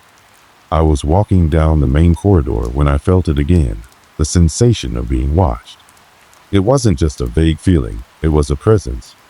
I stopped in my tracks, my heart pounding in my chest as I looked around, half expecting to see someone standing just out of sight. But there was no one there. Just the same long corridor, the same pale walls lined with outdated medical equipment. But something was wrong. The temperature had dropped again, just like that first day, and I could see my breath misting in front of me. My skin prickled as I turned down the hallway, walking toward the nurse's station. But as I approached, something stopped me dead in my tracks.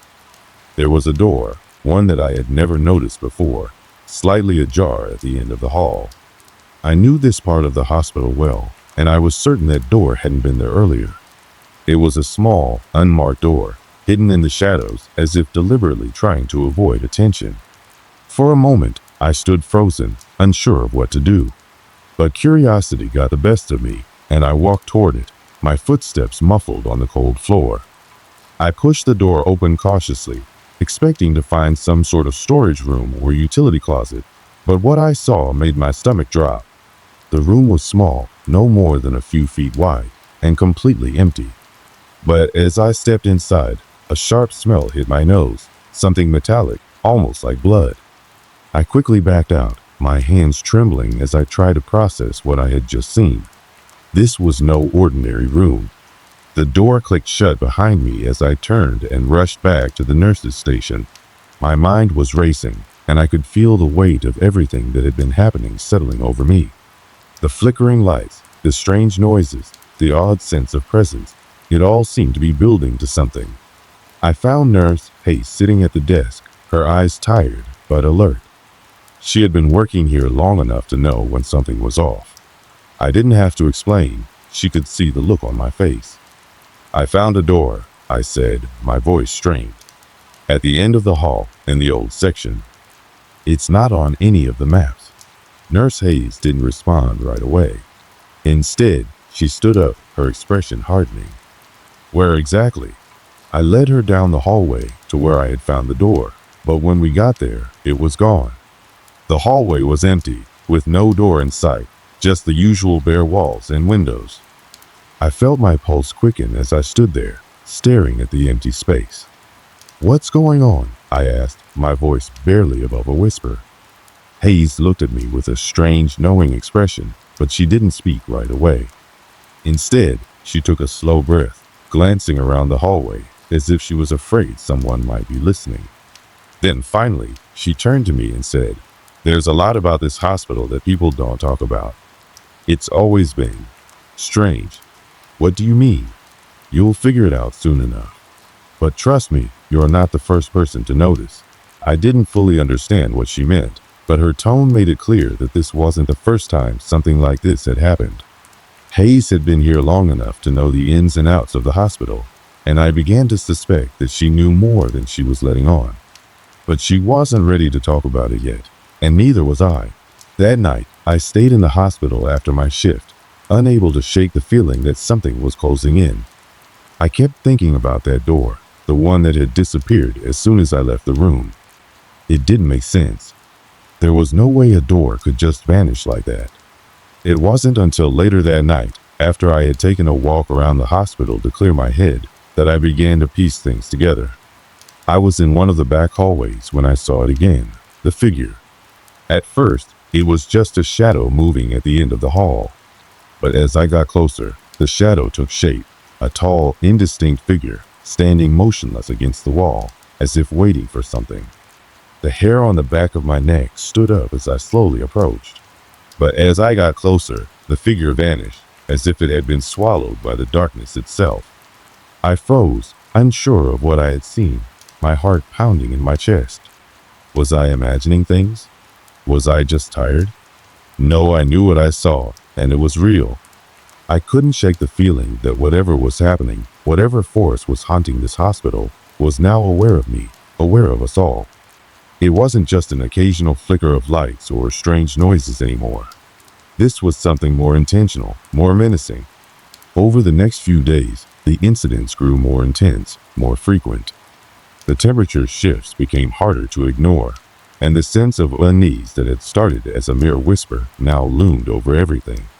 Patients began to report strange things happening in their rooms, lights flickering, equipment malfunctioning, and in one case, a patient swore they saw a figure standing at the foot of their bed, staring down at them in the dead of night. And yet, no one would speak up about it. It was as if the hospital itself was swallowing all of these incidents, burying them under layers of bureaucracy and medical jargon. The more I tried to investigate, the more I felt the weight of something dark pressing in on me, keeping me from uncovering the truth. But I couldn't stop. The closer I got, the more desperate I became to understand what was happening in this place. Why was the hospital haunted? What had happened in its past to give rise to these inexplicable events? I wasn't alone in my investigation. Nurse Hayes, despite her initial reluctance, had begun to open up more. She had told me stories, whispers of strange happenings from decades ago, rumors of dark rituals, and unsettling tales of people who had gone missing within these very walls. But each time she spoke, her voice trembled as if she were afraid to say too much. The deeper we dug, the more we uncovered strange noises at night, unexplained drafts in certain rooms, and whispers of the hospital's haunted past. But no matter how much we searched, we couldn't find any answers, just more questions. And as the strange events continued to escalate, we were left with only one certainty. The hospital was alive, and it didn't want us here. The closer we came to the truth, the more dangerous things became. It was late one night when everything finally reached its breaking point. The hospital, which had once felt like a familiar, albeit cold, place of routine, now felt like a living nightmare. Each creak of the floorboards, each flicker of the lights, had begun to feed the growing tension, until finally, something broke. Something snapped in the dark corners of the hospital, and I was caught right in the middle of it. It all started when I decided to visit the old section of the hospital once again. Something had been pulling me there, an undeniable force that seemed to call me deeper into the darkness, toward that door that had appeared and disappeared before. I couldn't shake the feeling that I was meant to uncover whatever lay hidden in that place. But I wasn't prepared for what I would find. Nurse Hayes had been acting strangely lately. She would appear, then disappear, always looking over her shoulder, always glancing nervously around, as if someone or something was following her. I knew she was holding something back, something important, and I couldn't let it go any longer. I decided I was going to find the truth, whether she wanted me to or not. The hospital was unnervingly quiet as I walked down the corridor that led to the old section. The usual hum of machines, the distant murmur of voices, were all absent, replaced by an eerie stillness that made every step I took sound like a loud crash. The temperature had dropped again, colder than I had ever felt it before. I pulled my jacket tighter around myself as I moved forward, my breath visible in the air. When I reached the hallway, I saw it. The door, the same unmarked door that had vanished the last time, was back.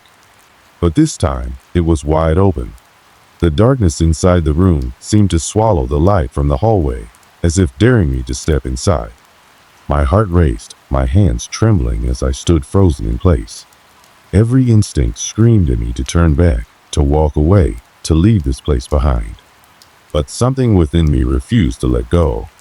I had come this far, and there was no turning back now. I stepped into the room. The air inside was thick with an acrid smell, the kind of stench you can't quite place, but you know it's wrong. As I looked around, I saw nothing at first, just empty space, cold and dark. But then, my eyes were drawn to something in the far corner. A figure, standing motionless, staring at me with eyes that I couldn't quite make out. It was as if the darkness was clinging to the figure, shrouding it in mystery, but I could feel its gaze on me, cold and unyielding. I stepped forward, my pulse pounding in my ears. The figure didn't move, didn't speak, but I could feel its presence grow stronger, more oppressive with every step I took. I reached for the light switch, but as my fingers brushed the wall, the lights flickered and then died completely, plunging the room into total darkness. Panic surged through me as I fumbled for my phone, the dim glow of the screen barely enough to illuminate my surroundings. That's when I heard it, a whisper, low and guttural, coming from right behind me. "Get out!" The voice was cold, malevolent, and the words were like daggers to my chest. I spun around, but there was nothing there. The room was empty. My breath caught in my throat as I realized what was happening. This wasn't just a haunted hospital. This was something else. Something darker, more ancient, and far more dangerous. I didn't have time to process the realization. I had to get out.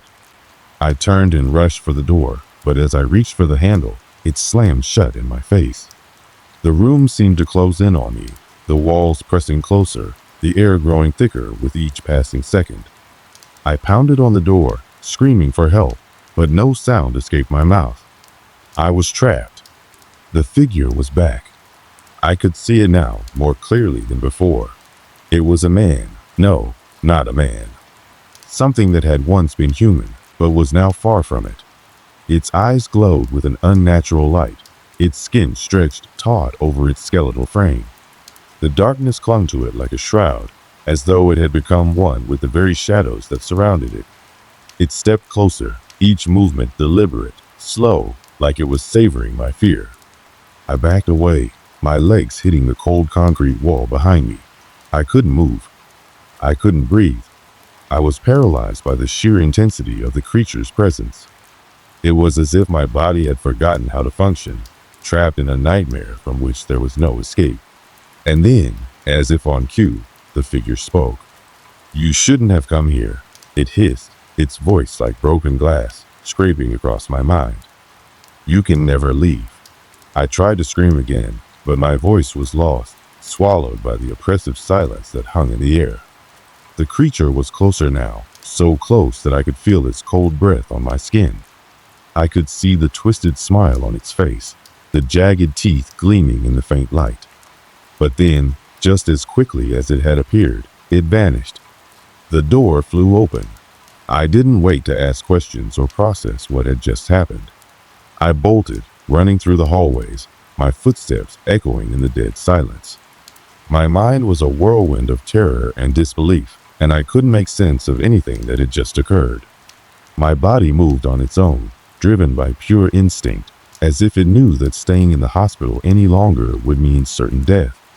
When I finally reached the main exit, I didn't stop to look back. I didn't care about the rest of the hospital or what was left behind. All I knew was that I had barely escaped with my life. I didn't see Nurse Hayes again after that night. She vanished without a trace, like the door itself, leaving nothing behind but unanswered questions. But I had learned one thing. Some places are not meant to be explored. Some doors, once opened, can never be closed. And some things, once unleashed, will never stop hunting you. I left the hospital that night, and I never looked back. But even now, I can still hear the whisper of that voice in my mind, telling me that I could never truly leave, that the hospital still calls, and it will always be waiting. The morning after I escaped from that cursed hospital, the world seemed unchanged, yet I felt like a different person, broken, scarred, haunted by the events I had just lived through. The sense of dread that clung to me like a thick fog didn't dissipate with the sunrise. I couldn't shake the feeling that the hospital wasn't done with me. It wasn't done with anyone. No matter how far I ran, no matter how much time passed, the memories of that place, the things I had seen, would never leave me. I tried to tell myself it was over, that I had survived, and that meant I was free. But deep down, I knew better. The things I had encountered in that hospital weren't finished with me. The whispering voice, the figure in the shadows, it felt like a warning, a threat that lingered just beyond the edge of my mind, waiting for me to forget, to lower my guard. Days passed, and I tried to go back to some semblance of normal life, but every creak of a door, every flicker of light, made my heart race. Every dark corner held the possibility of something watching me, waiting for me to make a mistake. I couldn't shake the feeling that I was being hunted, that whatever had followed me out of that hospital was still there, just outside my line of sight, waiting for the right moment to strike. I started avoiding the places I used to go, taking different routes to work, avoiding dark alleys and quiet corners. I couldn't trust my own instincts anymore. I couldn't trust anything. I had seen too much. I knew too much. But even as I tried to distance myself from the nightmare, I couldn't stop thinking about what had happened to Nurse Hayes. What had become of her? Why had she vanished without a trace? Was she still out there, suffering the same fate that I had barely escaped? I couldn't stop wondering if I had left her behind, abandoned her to whatever horrors that place held. I decided to go back to the hospital. I don't know what drove me. Perhaps it was guilt, the feeling that I needed to finish what I had started. Or maybe it was the realization that I would never truly be free until I faced whatever lingered in the shadows. But whatever the reason, I knew I had to return. The hospital looked almost normal when I pulled into the parking lot. Quiet, deserted, abandoned. The windows were boarded up, the grass overgrown, the building slowly decaying from years of neglect. But something about it still felt wrong. The silence in the air was thick, like the world itself was holding its breath, waiting for something to happen. I stepped out of my car and made my way to the entrance. The door, the one I had once fled from in panic, was now cracked open, as if inviting me in. I hesitated for a moment, my hand hovering over the door handle. Every part of me screamed to turn back, to leave the hospital behind for good. But I couldn't. I had to know. I stepped inside. The air inside was stale, and the smell of mildew and decay filled my nostrils. It was the same as before, only worse. The darkness seemed to have thickened, like it had taken root in the walls, in the very foundation of the building. I could feel the weight of it pressing down on me, suffocating me with every step I took. I walked down the same hallway, past the same door, now slightly ajar, leading to the room where I had first encountered the creature. The room was still there, still waiting for me. But this time, I wasn't afraid. This time, I was determined to find the answers I needed. As I entered the room, I saw something that made my blood run cold. There, lying in the corner of the room, was Nurse Hayes. Her body was cold and lifeless, her face twisted in a grotesque expression of terror. She was still wearing her uniform, her hands folded neatly in her lap, as if she had been sitting there for hours, maybe days. It was clear she had been here for a long time, trapped in the same nightmare that had nearly claimed me. I knelt beside her, my hand trembling as I reached out to touch her cold skin. She didn't feel real, as if she were just a shell, a broken vessel that had once held a living person. But as my fingers brushed against her skin, something shifted. A cold wind swept through the room, and I felt it, something stirring in the darkness. I stood up quickly, heart pounding in my chest. The door slammed shut behind me, and the lights flickered violently before plunging the room into total darkness. I could feel the presence again, the same presence that had haunted me, the same figure that had stalked me from the shadows. It was here, in this room, waiting for me. I turned toward the corner, where the figure had once stood. But this time, there was no shadow. There was no creature, just the emptiness of the room, the silence of the hospital, and the cold chill that had settled in my bones. It was then that I understood. Nurse Hayes hadn't just disappeared. She had become part of the hospital. She had been taken, just like everything else in this cursed place. And I had returned for the same reason. I was trapped. The realization hit me like a wave, knocking the breath from my lungs. I had thought I was free, but the hospital had never truly let me go. It had been waiting, watching, until I was foolish enough to return. Now, I was part of it. I was one of its many victims, doomed to wander its halls forever, just like the others. But I wouldn't let it end like that. With all the strength I had left, I forced myself to move. I ran for the door, my heart pounding in my chest, but the darkness closed in around me, pushing me further into the bowels of the hospital. No matter how fast I ran, no matter how hard I tried to escape, I was always just a step behind. The hospital had me now. It had taken me back, and it would never let me leave. When I finally escaped, hours later, I wasn't the same. I had been changed, twisted by what I had seen, by what I had done. I was no longer the person I had been when I first walked through those doors. I had seen the truth, and the truth was more terrifying than I could have ever imagined. The hospital was still out there, waiting for its next victim. And I couldn't forget. I couldn't stop thinking about what had happened to me.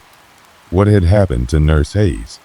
What had happened to everyone who had walked into that place, never to walk out again. I was free for now. But deep down, I knew it wouldn't be long before the hospital called me back. And next time, there would be no escape. It's been years since I left that hospital behind. The memories, the haunting images of what I experienced have faded over time, but they're never truly gone. Sometimes, late at night, when the world is quiet and the house is still, you'll hear the faintest sound, a whisper, a scraping noise, or the faintest shift in the air, and my heart will race as if the past is reaching out to remind me of what I saw. I've tried to move on. I've tried to bury the memories of that place and convince myself it was all in my head. I've even told myself that the creature, the shadows, the voices, it was all a product of fear, a product of being trapped in a terrifying environment. But deep down, I know better. I know what I saw. I know what I felt. And the terror is real. I still wonder about Nurse Hayes. What happened to her? Was she taken, just like the others? Or did she simply fade away, another casualty of the hospital's curse?